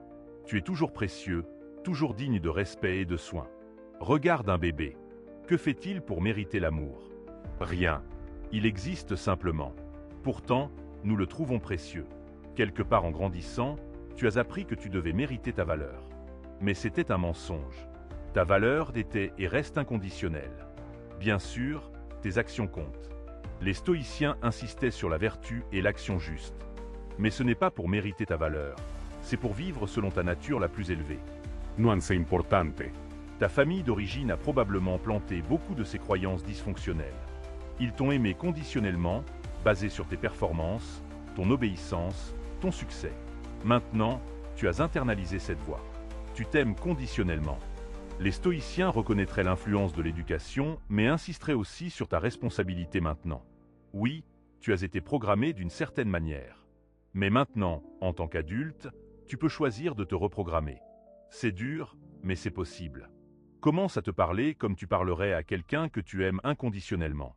Avec patience, avec encouragement, avec honnêteté, mais aussi avec gentillesse. Cette nouvelle voie prendra du temps à devenir naturelle, mais persiste. Chaque fois que tu t'en veux, pause. Reconnais la voix critique. Puis choisis consciemment une réponse plus bienveillante. Je suis nul, devient j'ai fait une erreur et je peux apprendre. Je suis faible, devient je traverse une période difficile et j'ai besoin de soutien. Ces reformulations changent tout. Les stoïciens pratiquaient aussi la contemplation de la mort, non par morbidité, mais pour clarifier les priorités. Si tu mourais demain, qu'est-ce qui aurait vraiment compté? Probablement pas ton compte en banque ou tes accomplissements professionnels. Probablement les relations, les moments de connexion, les fois où tu as aidé quelqu'un. Cette perspective te montre ce qui compte vraiment. Et souvent, ce qui compte vraiment n'est pas ce sur quoi tu passes le plus de temps. Il y a un désalignement entre tes valeurs profondes et ta vie quotidienne. Ce désalignement crée un malaise existentiel qui se manifeste comme épuisement et tristesse. Comment Realigner. Commence par identifier tes valeurs réelles, pas celles que tu penses devoir avoir. Puis regarde ton emploi du temps de la semaine dernière. Combien de temps as-tu passé sur des choses alignées avec tes valeurs? Combien sur des choses qui ne le sont pas? Ce n'est pas pour te culpabiliser. Tu as des contraintes réelles. Mais même de petits ajustements aident. Peut-être remplacer une heure de scroll par une heure de quelque chose qui compte vraiment pour toi. Lentement, tu réorientes ta vie. Les stoïciens comprenaient qu'on ne peut pas toujours choisir nos circonstances, mais on peut toujours choisir nos priorités intérieures. Même dans des situations contraintes, tu peux trouver des moments pour vivre selon tes valeurs. Si une de tes valeurs est la connexion mais que tu es isolé, envoie message à quelqu'un. Si une valeur est la créativité mais tu n'as pas le temps, fais 5 minutes de créativité. Ces micro-expressions de tes valeurs maintiennent ton âme vivante. Ton perfectionnisme vient probablement d'une blessure profonde. À un moment, tu as appris que l'amour et l'acceptation étaient conditionnels à la perfection. Maintenant, tu chasses la perfection impossible, croyant que c'est la clé de l'amour. Mais la perfection est impossible, donc tu es coincé dans une poursuite sans fin. La vérité, tu es ame l'imperfect. En fait, c'est ton imperfection qui te rend humain. Personne ne se connecte vraiment avec la perfection. C'est froid, distant, intimidant. On se connecte avec la vulnérabilité, avec l'humanité imparfaite. Brené Brown a fait des recherches extensives sur la vulnérabilité. Elle a trouvé que les personnes qui vivent pleinement ont une chose en commun. Elles embrassent leur imperfection. Elles croient qu'elles sont dignes d'amour et d'appartenance telles qu'elles sont. Les stoïciens auraient compris cette idée, bien qu'ils l'auraient exprimée différemment. Ils reconnaissaient que tous les humains sont imparfaits. La sagesse n'est pas d'atteindre la perfection, mais de s'améliorer continuellement tout en acceptant où on est maintenant. Tu es, en ce moment même, un travail en cours. Tu n'es pas le produit fini. Et tu ne le seras jamais, parce qu'on ne finit jamais de grandir jusqu'à la mort. Accepter d'être toujours un travail en cours retire la pression d'être déjà parfait. Parlons de tes pensées intrusives. Ces pensées qui surgissent et te choquent. Pensées violentes, sexuelles, bizarres. Tu crois probablement que ces pensées révèlent quelque chose d'horrible sur toi. Mais la recherche montre que presque tout le monde a ces pensées. Les stoïciens diraient, une pensée n'est qu'une pensée. Ce n'est pas une action, ce n'est pas une intention, ce n'est pas un reflet de ton caractère. C'est juste un événement mental, comme un nuage qui passe dans le ciel. Le problème n'est pas la pensée, c'est l'importance que tu lui donnes. Quand une pensée intrusive surgit, essaie de la traiter comme du bruit. Tiens, mon cerveau vient de générer une pensée bizarre. Interessant. Puis laisse-la passer. Ne t'y accroche pas, ne l'analyse pas, ne panique pas. Juste laisse-la être et partir. Plus tu t'inquiètes de ces pensées, plus elles reviennent. C'est le paradoxe de la suppression de pensée. Essaie de ne pas penser à un éléphant rose. Qu'est-ce qui se passe? Tu penses à un éléphant rose. Ton cerveau ne peut pas ne pas penser à quelque chose. Il peut seulement diriger son attention ailleurs. Alors au lieu de combattre ces pensées, rediriger ton attention vers tes sens, vers une tâche, vers le présent. C'est comme changer de chaîne. La pensée intrusive est toujours là, mais tu ne la regardes plus. Ta relation avec l'alcool ou d'autres substances mérite aussi d'être examinée honnêtement. Utilises-tu des substances pour gérer ton épuisement et ta tristesse? Beaucoup de gens le font. Ce n'est pas un jugement, c'est une observation. Les stoïciens mettraient en garde contre l'utilisation de substances pour échapper à la réalité. Ils comprendraient le désir d'échapper, mais ils diraient que l'échappement est temporaire et crée souvent plus de problèmes. La seule vraie solution est de faire face à la réalité, aussi difficile soit-elle.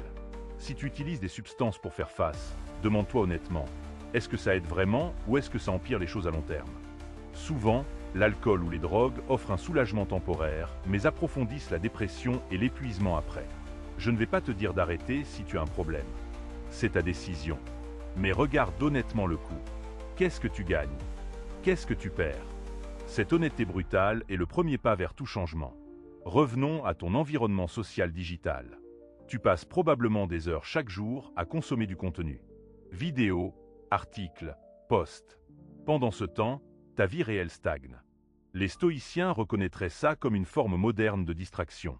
Sénèque écrivait contre le fait de vivre la vie des autres plutôt que la sienne. À son époque, c'était via les ragots et les affaires des autres. Aujourd'hui, c'est via les réseaux sociaux. Tu connais les détails de la vie d'étrangers pendant que tu négliges ta propre vie. Cette consommation passive te donne l'illusion d'activité. Tu te sens occupé, stimulé. Mais quand tu te couches, qu'as-tu vraiment fait? Que as-tu créé ou vécu? Rien de mémorable. Juste des heures consumées qui ne reviendront jamais. Fais une expérience. Pendant une semaine, note combien de temps tu passes sur les écrans et ce que tu fais à la place si tu réduis ce temps. Peut-être lire, créer, te promener, parler à quelqu'un. Observe si ton niveau d'énergie et ton humeur changent. Les stoïciens valorisaient le temps comme la ressource la plus précieuse.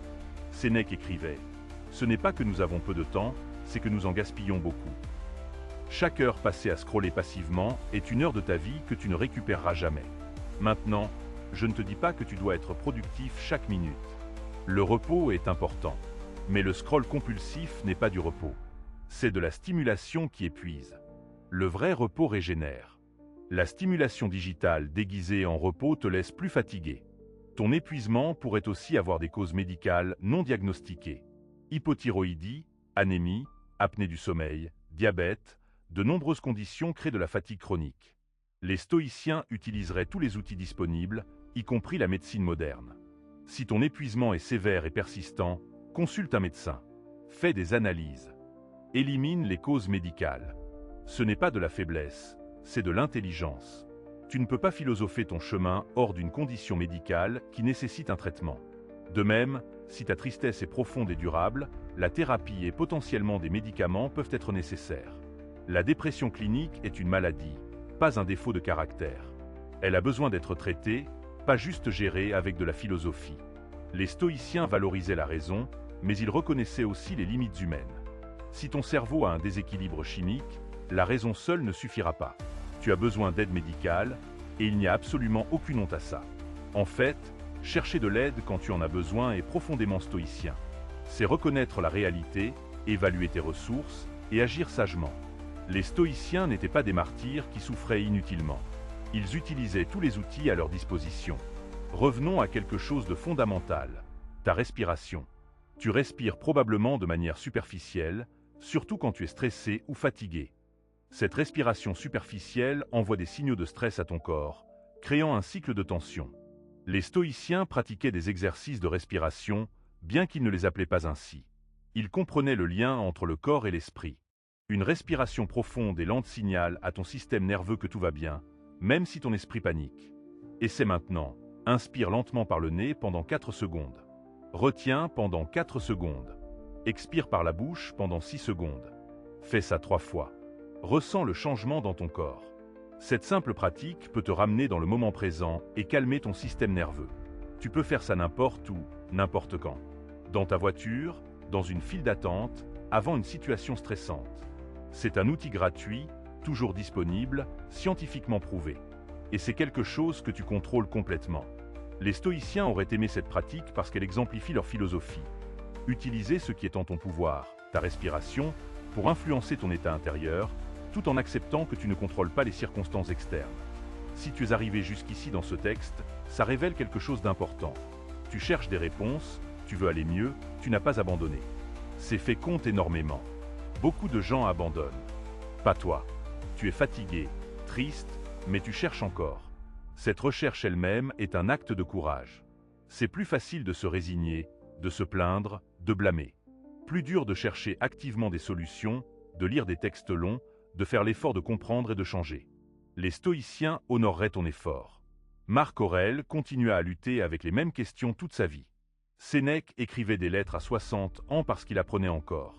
Épictète enseignait jusqu'à sa mort. La sagesse est une pratique de toute une vie, pas une destination. Alors sois patient avec toi-même. Tu ne vas pas te réveiller demain complètement transformé. Le changement réel est lent, progressif, souvent invisible au jour le jour. Mais quand tu regardes en arrière sur 6 mois, sur 1 an, tu verras le progrès. Chaque petite chose que tu apprends, chaque légère perspective que tu gagnes, c'est un pas. Les pas s'accumulent. Un jour, tu regarderas en arrière et réaliseras que tu n'es plus la même personne qui était si épuisée et triste. Tu auras toujours des jours difficiles, mais ta relation avec eux aura changé. Les jours difficiles ne te définiront plus. Ils seront juste des jours difficiles dans une vie qui contient aussi des jours meilleurs. Tu sauras que les états émotionnels sont temporaires. Tu auras des outils pour naviguer. Tu auras de la perspective. Cette sagesse ne vient pas de lire un texte. Elle vient de vivre, d'expérimenter, d'échouer, de réessayer. Les stoïciens le savaient. Ils écrivaient pour se rappeler à eux-mêmes les leçons qu'ils devaient réapprendre constamment. Alors utilise ce texte comme un rappel, pas comme une solution magique. Reviens-y quand tu as besoin. Prends ce qui résonne, laisse le reste. Adapte ces idées à ta vie unique. Personne d'autre ne vit exactement ta vie, donc personne d'autre ne peut te dire exactement comment la vivre. Les stoïciens te donneraient des principes, pas des règles rigides. Vis selon ta nature. Concentre-toi sur ce que tu contrôles. Accepte ce que tu ne contrôles pas, agis avec vertu. Ces principes s'appliquent universellement, mais se manifestent différemment pour chacun. Ta version de vivre selon ta nature sera différente de celle de quelqu'un d'autre. Tes valeurs, bien que probablement similaires aux valeurs humaines universelles, auront des nuances uniques. Ton chemin sera unique. Et c'est OK. En fait, c'est nécessaire. Arrête d'essayer de vivre la vie de quelqu'un d'autre. Arrête de suivre un script écrit par la société, ta famille ou ta peur. Écoute ce que ton âme sait être vrai pour toi. C'est peut-être enfoui sous des années de conditionnement, mais c'est toujours là. Comment trouves-tu ta vérité? Par expérimentation. Essaie des choses. Certaines résonnent, d'autres non. Fais plus de ce qui te vivifie, moins de ce qui te draine. C'est simple mais pas facile. Ça demande de l'attention, de l'honnêteté, du courage. Les stoïciens pratiquaient l'auto-observation constante. Non pas dans un jugement sévère, mais dans une curiosité scientifique. Qu'est-ce qui fonctionne? Qu'est-ce qui ne fonctionne pas? Qu'est-ce que je peux apprendre de cette expérience? Cette approche expérimentale retire la pression de devoir tout savoir. Tu deviens un scientifique étudiant ta propre vie. Les échecs deviennent des données, pas des condamnations. Le succès devient de l'information, pas une validation de ta valeur. Maintenant, faisons une pause et reconnaissons quelque chose. Ce texte est long. Tu es peut-être fatigué de lire. Et c'est OK. Les stoïciens ne te forceraient pas à tout absorber en une fois. Reviens à ce texte plusieurs fois si nécessaire. Laisse les idées s'infiltrer lentement.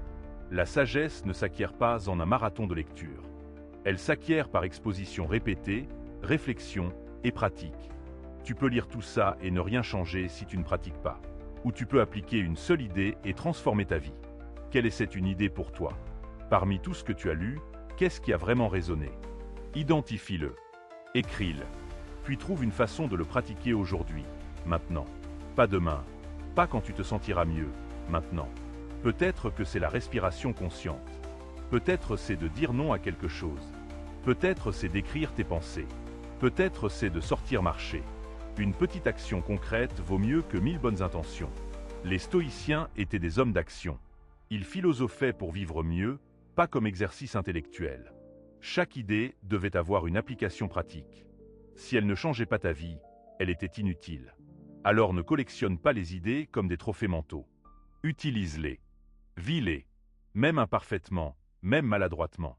L'action imparfaite te mènera infiniment plus loin que la contemplation parfaite. Ton épuisement et ta tristesse ne disparaîtront pas demain. Désolé si tu espérais une solution rapide. Mais ce que tu peux avoir dès maintenant, c'est un changement de perspective. Et la perspective change tout. Au lieu de voir ton épuisement comme un ennemi, vois-le comme un messager. Que te dit-il? Au lieu de haïr ta tristesse, accueille-la avec curiosité. Que essaie-t-elle de te montrer? Ces états difficiles contiennent souvent des informations importantes si tu es prêt à écouter. Les stoïciens ne rejetaient aucune émotion. Ils les examinaient toutes. La tristesse a sa place. Elle te montre ce qui compte pour toi, ce que tu as perdu ou crains de perdre. L'épuisement te montre tes limites, te force à ralentir quand tu ne voulais pas écouter. Ces états ne sont pas des punitions. Ce ne sont pas des signes de faiblesse ou d'échec. Ce sont des parties de l'expérience humaine complète. Rejeter une partie de l'expérience humaine, c'est te rejeter toi-même. L'acceptation radicale de tout ce que tu es, lumière et ombre, force et faiblesse, joie et tristesse, c'est la vraie liberté. Tu n'as plus à prétendre. Tu n'as plus à te cacher. Tu peux simplement être, complètement, imparfaitement humain. Et dans cette acceptation, quelque chose de paradoxal se produit. Tu commences à changer. Pas parce que tu te forces, mais parce que l'acceptation crée l'espace pour la croissance naturelle. Comme une plante qui pousse vers la lumière, tu commences à évoluer vers ta meilleure version. Cette meilleure version n'est pas sans défaut. Elle a toujours des luttes, des jours difficiles, des échecs. Mais elle a une relation différente avec ces choses. Elle ne se laisse plus définir par eux. Elle sait qu'elle est plus grande que n'importe quel état temporaire. Les stoïciens t'appelleraient à cette grandeur. Non pas une grandeur externe de succès et de reconnaissance. Une grandeur intérieure de caractère, de résilience, de sagesse. Cette grandeur est disponible pour chacun, pas seulement les privilégiés ou les chanceux. Ta vie actuelle, avec tout son chaos et sa difficulté, est ton terrain d'entraînement. C'est là que tu développes ton caractère. Les moments faciles ne construisent rien. C'est dans la difficulté que tu découvres qui tu es vraiment et qui tu peux devenir. Alors, aussi étrange que ça puisse paraître, remercie ton épuisement et ta tristesse.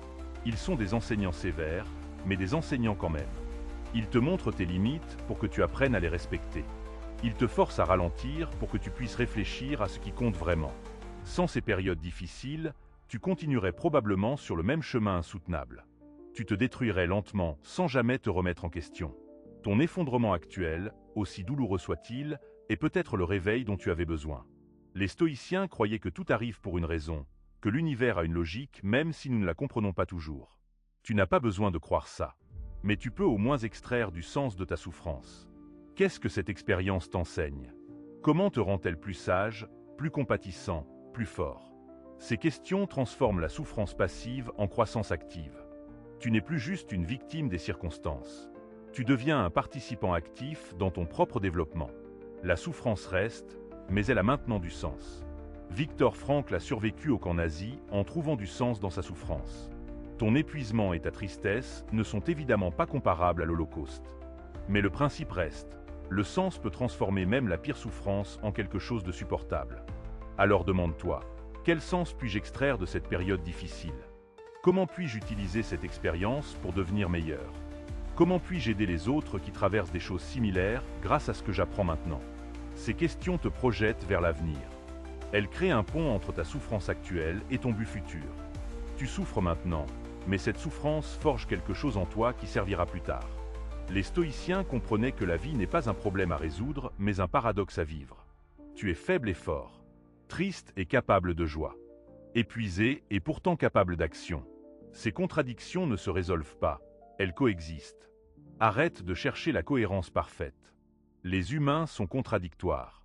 Tu peux vouloir changer et avoir peur de changer. Vouloir être proche des gens et vouloir être seul. Ces opposés existent simultanément en toi. Embrasser cette complexité te libère. Tu n'as plus à être une personne simple et cohérente. Tu peux être un magnifique chaos de contradictions.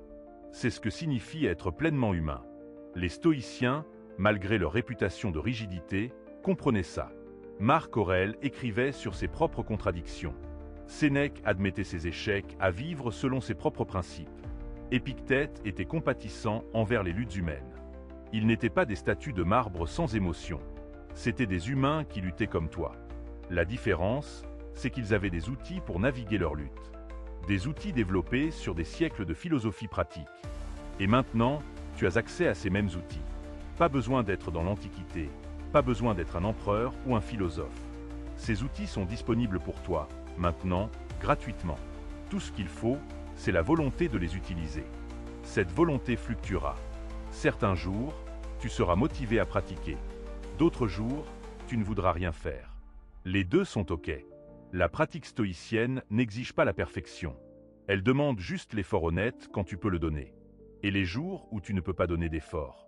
Repose-toi sans culpabilité. Même les athlètes ont des jours de repos. Ton esprit et ton corps aussi ont besoin de récupération. Forcer constamment sans repos ne mène qu'à plus d'épuisement. Les stoïciens valorisaient l'équilibre. Action et repos. Effort et acceptation. Changement et constance. Les extrêmes dans n'importe quelle direction créent des problèmes. La sagesse vit dans le milieu. Alors trouve ton équilibre. Pas l'équilibre de quelqu'un d'autre, le tien. Ça va nécessiter des ajustements constants. Ce qui fonctionnait hier peut ne pas fonctionner aujourd'hui. Sois flexible, adapte-toi, apprends. La vie est une danse entre contrôle et lâcher prise. Contrôle ce que tu peux, lâche prise sur ce que tu ne peux pas. Simple à dire, toute une vie à maîtriser. Les stoïciens pratiquaient ça quotidiennement et luttaient encore. Tu n'es pas en retard. Tu n'as pas échoué parce que tu n'as pas tout compris à 30 ou 40 ou 50 ans. La sagesse est un voyage qui dure toute une vie. Certains commencent tôt, d'autres tard. Certains progressent vite, d'autres lentement. Aucun chemin n'est le bon chemin. Ton chemin est celui que tu marches, avec toutes ses complications, ses détours, ses retours en arrière. C'est ton chemin unique et il est valide. Les comparaisons avec les autres sont non seulement inutiles, mais destructrices. Les stoïciens te diraient, focalise-toi sur ta propre vertu, ton propre développement. Le reste est bruit. Ce que font les autres, comment ils vivent, leurs succès et échecs, ce n'est pas ton affaire. Ton affaire, c'est de vivre du mieux que tu peux. Et du mieux que tu peux varie énormément jour après jour. Certains jours, c'est monter une montagne. D'autres jours, c'est sortir du lit. Les deux sont valides quand c'est vraiment ton mieux à ce moment. Sois honnête sur ce qu'est réellement ton mieux. Pas de fausse modestie qui te donne une excuse pour ne pas essayer. Mais pas non plus d'attentes irréalistes qui garantissent l'échec. L'honnêteté brutale avec toi-même est la base de tout progrès. Si tu es arrivé jusqu'ici, tu mérites d'entendre ceci. Tu es courageux. Ce texte n'était pas facile. Il t'a probablement challengé, confronté à des vérités inconfortables. Tu aurais pu arrêter n'importe quand. Tu ne l'as pas fait. Ce courage, cette volonté de se confronter à soi-même honnêtement, c'est la matière première de la transformation. Beaucoup de gens vivent toute leur vie sans jamais regarder vraiment en eux-mêmes. Toi, tu l'as fait. Ça compte. Les stoïciens honoreraient ton effort. Ils sauraient que ce que tu fais est difficile. Ils te rappelleraient aussi que tu n'es pas seul. Tous les chercheurs de sagesse avant toi ont marché ce chemin difficile. Tu fais partie d'une lignée qui remonte à des millénaires. Cette communauté d'expérience te connecte à quelque chose de plus grand que toi. Tu n'inventes pas ces luttes, tu les vis comme des millions avant toi. Et comme eux, tu peux trouver la sagesse à travers elles. Parlons maintenant de quelque chose de fondamental, ton rapport au temps. Tu vis probablement soit dans le passé avec tes regrets, soit dans le futur avec tes anxiétés. Pendant ce temps, le seul moment qui existe réellement, ce moment présent, passe inaperçu. Les stoïciens étaient obsédés par le présent. Marc Aurèle écrivait que la vie de chaque personne se limite au moment présent. Le passé est mort, le futur n'existe pas encore. Tout ton pouvoir, toute ta vie, existe dans ce moment exact. Mais ton esprit ne veut pas rester ici. Il veut s'échapper vers hier ou demain. Pourquoi ? Parce que le présent contient parfois de l'inconfort, de la tristesse, de la fatigue.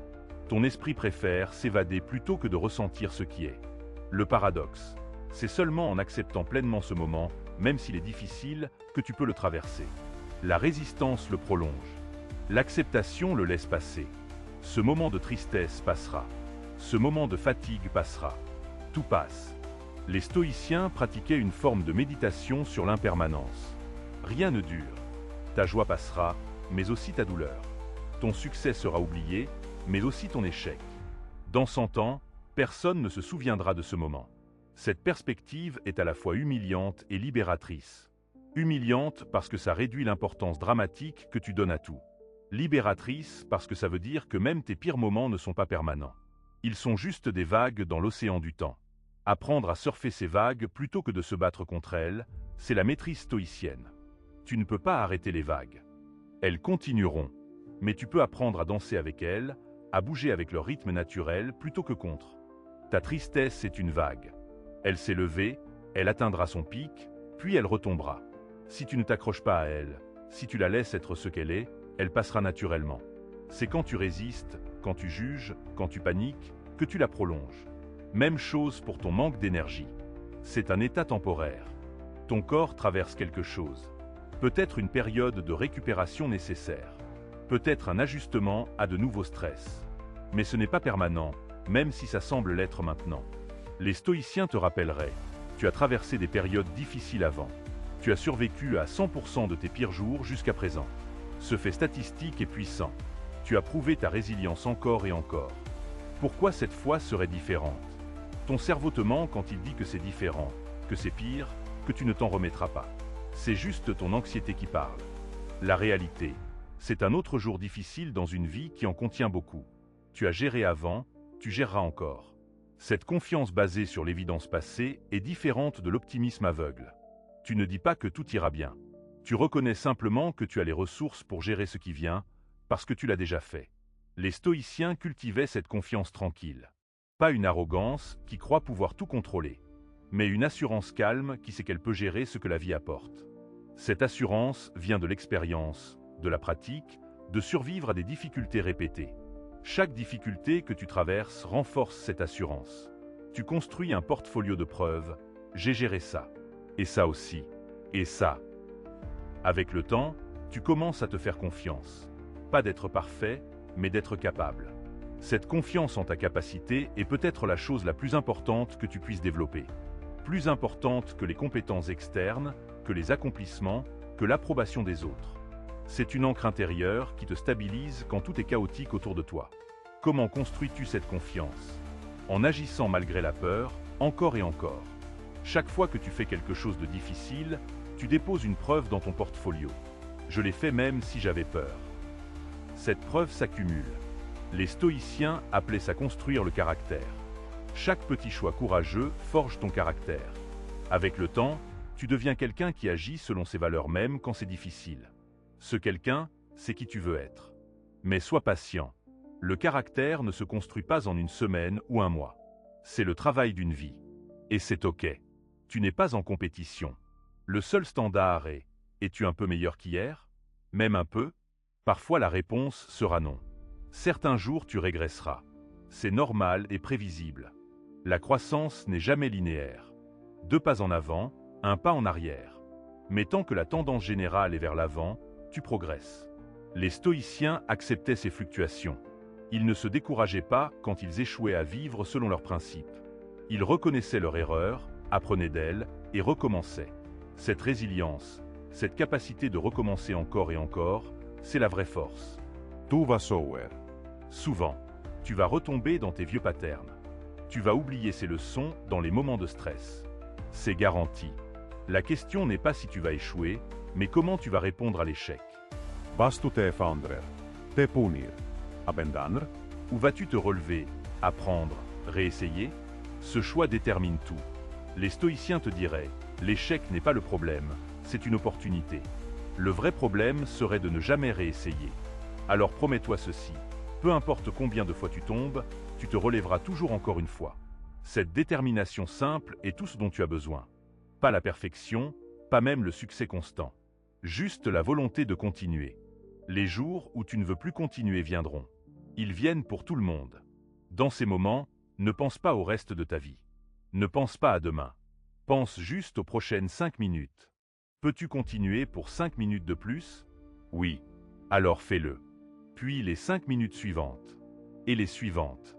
Tu découvres que tu peux continuer une période impossible en la découpant en périodes possibles. Les stoïciens comprenaient le pouvoir de cette approche. Tout problème massif devient gérable quand tu le décomposes. Ta vie entière est accablante à contempler. Mais cette journée, elle est gérable. Cette heure, Definitivement gearable. ces 5 minutes, tu peux absolument gérer ces 5 minutes. Alors concentre-toi là-dessus. Cette approche te garde ancré dans le présent. Elle t'empêche de te noyer dans l'immensité de tout. Elle rend l'impossible possible en le transformant en une série de petits possibles. Les stoïciens vivaient ainsi, pas en planifiant chaque détail de leur vie future, mais en vivant chaque moment présent du mieux qu'ils pouvaient. Ils avaient des objectifs à long terme, bien sûr, mais leur focus était sur l'action présente. Quelle action présente peux-tu prendre? Pas quelle grande transformation tu vas accomplir. Quelle petite chose, maintenant, peux-tu faire? Peut-être juste finir de lire ce texte. Peut-être boire de l'eau. Peut-être respirer consciemment. Comment cela? Chaque action présente bien choisie crée du momentum. Ce momentum te porte vers la prochaine action.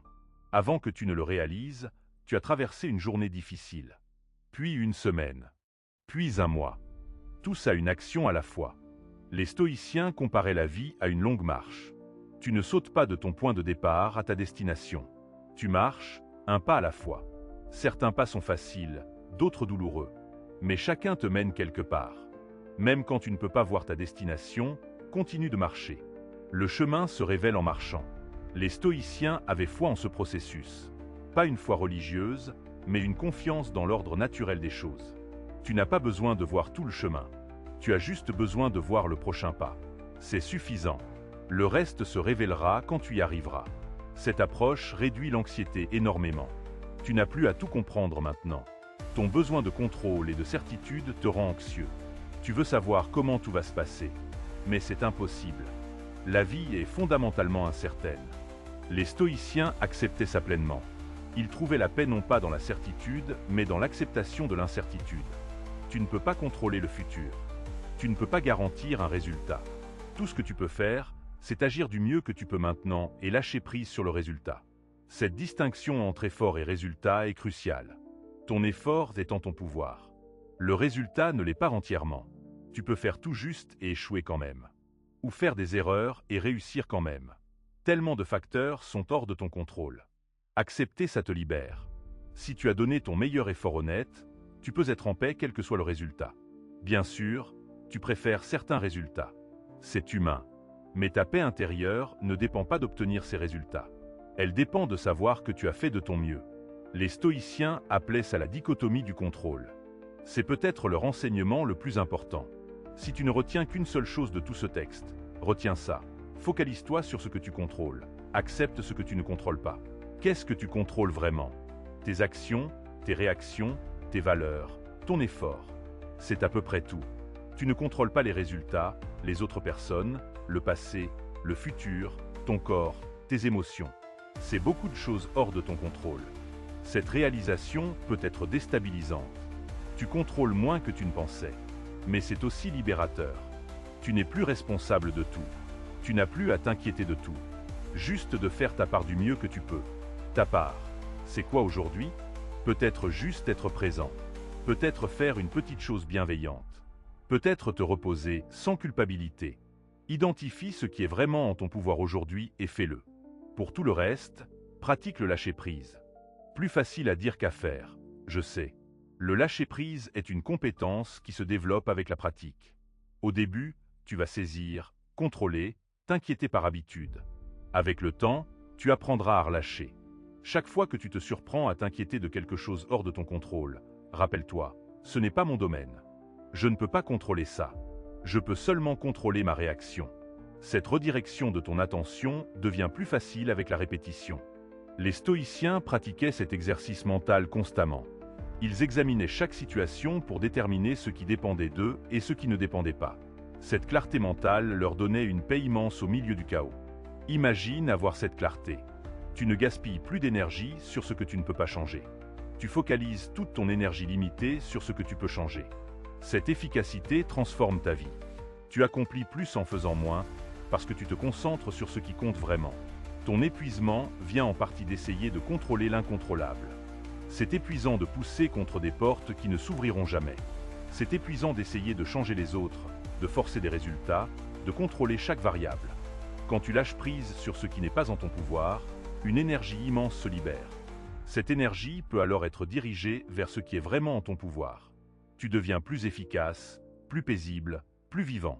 Les stoïciens découvraient que le vrai pouvoir vient du lâcher-prise, pas du contrôle. C'est contre-intuitif dans notre culture qui glorifie le contrôle total. Mais c'est vrai. Plus tu essaies de contrôler, plus tu te sens impuissant. Plus tu lâches prise sur l'incontrôlable, plus tu te sens puissant dans ton domaine réel. Essaie pendant une journée. Identifie ce qui est vraiment en ton contrôle et focalise-toi uniquement là-dessus. Pour tout le reste, pratique consciemment le lâcher-prise. Observe comment tu te sens. Plus léger, moins anxieux, c'est le pouvoir de cette pratique. Maintenant, parlons de ta relation avec les autres. Tu es probablement soit trop dépendant de leur approbation, soit complètement isolé. Les deux extrêmes créent des problèmes. Les stoïciens préconisaient un équilibre, apprécier la communauté sans dépendre de l'approbation. Marc Aurèle écrivait constamment sur le fait de travailler avec les autres malgré leurs défauts. Il savait qu'il rencontrerait des gens difficiles chaque jour. Il ne les évitait pas, mais il ne les laissait pas non plus affecter sa paix intérieure. Comment fais-tu ça? En te rappelant que les autres font de leur mieux avec ce qu'ils ont. Leur comportement difficile vient de leur propre souffrance, leur propre confusion. Ce n'est pas personnel, même si ça semble l'être. Cette perspective crée de la compassion. Pas de la complaisance où tu acceptes tout, mais une compréhension que les gens agissent selon leur niveau de conscience actuel. Certains ont beaucoup de conscience, d'autres peu. Tu ne peux pas contrôler leur niveau, seulement le tien. Alors concentre-toi sur ton propre développement. Deviens le type de personne que tu respectes. Vis selon tes valeurs, indépendamment de ce que font les autres. Cette intégrité personnelle est ton seul vrai pouvoir dans les relations. Les stoïciens valorisaient énormément l'intégrité.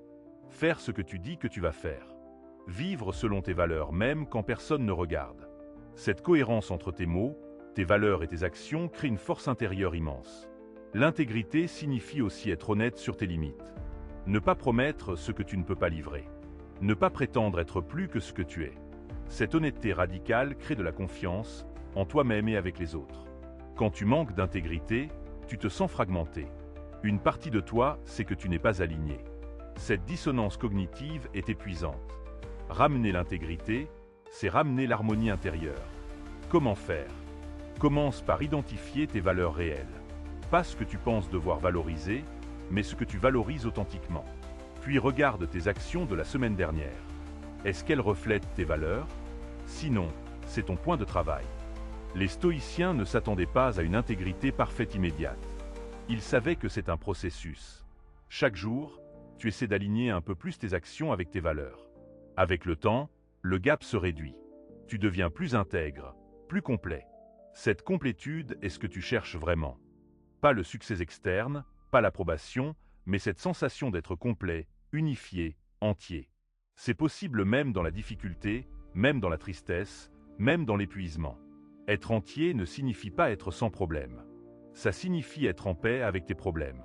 Accepter que c'est ta vie actuelle, avec ses défis spécifiques. Ne pas souhaiter une vie différente, mais vivre pleinement celle que tu as. Les stoïciens pratiquaient cet amor fati avec dévotion. Aimer son destin, même les parties difficiles. Parce que c'est ton destin. C'est ta vie unique. Personne d'autre ne vivra exactement cette vie. Elle t'appartient, dans toute sa complexité. Si cette vidéo t'a parlé, si quelque chose a résonné dans ces mots, alors tu as fait le premier pas. Tu as ouvert ta conscience à une autre façon de voir. C'est énorme. La plupart des gens vivent toute leur vie sans jamais remettre en question leur perspective. Mais maintenant vient la partie difficile, vivre ses principes. Les idées sans action restent juste des idées. Les stoïciens insistaient sur la pratique quotidienne. Pas parfaite, juste constante. Un petit effort chaque jour accumule une transformation massive. Alors choisis une pratique. Une seule pour commencer. Peut-être la respiration consciente. Peut-être l'écriture quotidienne. Peut-être la marche méditative. Quelque chose de simple que tu peux faire chaque jour. Engage-toi pour un mois. Vois ce qui change. Ne te surcharge pas avec 10 nouvelles habitudes. Ça garantit l'échec. Une seule pratique, faite constamment, transformera plus que 10 pratiques faites sporadiquement. Les stoïciens valorisaient la constance par-dessus tout. Cette constance, c'est ton engagement envers toi-même. Chaque jour où tu honores cet engagement, tu construis la confiance en toi. Tu prouves que tu peux compter sur toi. Cette confiance devient ta fondation. Et les jours où tu échoues à honorer ton engagement, pas de drame. Reconnais-le, comprends pourquoi, ajuste si nécessaire, et recommence le lendemain. L'échec occasionnel ne rompt pas ton engagement. Seulement l'abandon le fait. Les stoïciens échouaient constamment. Marc Aurèle s'en voulait régulièrement dans ses écrits. Mais il recommençait toujours. Cette résilience, cette capacité de recommencer infiniment, c'est la vraie maîtrise. Tu as cette capacité en toi. Tu l'as toujours eue. Parfois, elle est enterrée sous des années de conditionnement, de blessures, de peur. Mais elle est là. Ces moments difficiles que tu traverses sont peut-être ceux qui la révèlent. Ton épuisement et ta tristesse sont douloureux, oui. Mais ils ont aussi le potentiel de te briser ouvert vers une version plus authentique de toi-même. La version qui ne prétend pas, qui n'essaie pas d'être parfaite, qui accepte simplement d'être pleinement humaine. Cette authenticité est ce que le monde a besoin de toi. Pas ta perfection, pas ton masque social, mais ton humanité réelle avec toutes ses failles. Quand tu montres ta vulnérabilité, tu donnes aux autres la permission de montrer la leur. Les stoïciens comprenaient l'importance de la communauté. Nous nous élevons ensemble. Ta croissance aide les autres à grandir. Leur croissance t'aide. Nous sommes tous connectés dans cette lutte humaine commune. Alors ne garde pas ces leçons pour toi. Quand tu apprends quelque chose d'utile, partage-le. Pas de manière prêcheuse, mais par l'exemple. Vis ces principes du mieux que tu peux. Les gens verront le changement en toi et voudront comprendre. C'est comme ça que la sagesse se répand. Pas par la prédication, mais par l'incarnation. Tu deviens un exemple vivant que c'est possible de vivre différemment, même dans les circonstances difficiles. Cet exemple inspire les autres plus que 1000 mots. Les stoïciens étaient des hommes d'influence précisément parce qu'ils vivaient leurs principes. Leur vie était leur message. Marc Aurèle gouvernait un empire selon les principes stoïciens. Épictète enseignait de sa propre expérience de survie. Sénèque conseillait basé sur sa sagesse vécue. Tu as aussi de la sagesse vécue. Chaque difficulté que tu as traversée t'a enseigné quelque chose. Cette sagesse a de la valeur. Ne la sous-estime pas. Tu as quelque chose à offrir au monde, même maintenant, même épuisé et triste. Peut-être surtout maintenant. Parce que c'est dans la difficulté qu'on voit la vraie sagesse. N'importe qui peut être sage quand tout va bien. Mais rester ancré dans tes principes quand tout s'effondre, ça c'est de la vraie sagesse. Tu es en train de développer cette sagesse maintenant, à travers cette épreuve. Un jour, tu regarderas en arrière et verras combien tu as grandi. Pas malgré ces moments difficiles, mais à travers eux. Ils sont ton forge. Les stoïciens utilisaient la métaphore du feu qui purifie l'or. Les difficultés brûlent les impuretés, révélant l'essence véritable. Tu es dans ce feu maintenant. C'est inconfortable, douloureux même. Mais quelque chose de plus pur émerge. Fais confiance au processus. Même quand tu ne comprends pas, même quand ça semble sans but, quelque chose se passe. Tu évolues à des niveaux que tu ne peux pas encore percevoir. La transformation véritable est souvent invisible jusqu'à ce qu'elle soit complète. Alors continue. Un jour à la fois, un moment à la fois, une respiration à la fois. C'est suffisant. Tu es suffisant.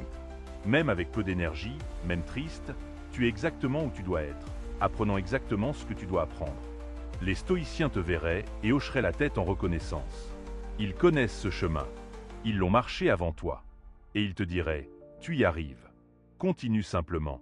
La sagesse vient à ceux qui persistent, pas à ceux qui sont parfaits. Rappelle-toi de ces leçons stoïciennes dans tes moments les plus sombres.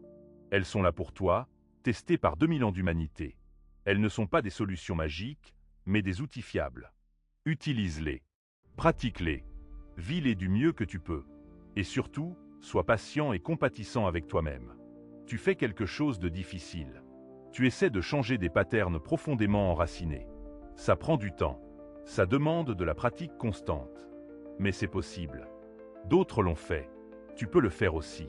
Prends soin de toi, mon ami. Continue d'avancer, même lentement. Nous sommes nombreux sur ce chemin de sagesse. Tous imparfaits, tous en lutte, tous en apprentissage. Tu n'es jamais seul, même quand tu te sens isolé. La communauté des chercheurs de sagesse s'étend à travers le temps et l'espace. Abonne-toi à Esprit Stoïcien pour continuer ce voyage. Active la cloche pour recevoir les prochaines leçons. Et partage cette vidéo avec quelqu'un qui traverse des moments difficiles. Parfois, Un seul mot au bon moment peut changer une trajectoire de vie. Tu pourrais être cet ange pour quelqu'un aujourd'hui.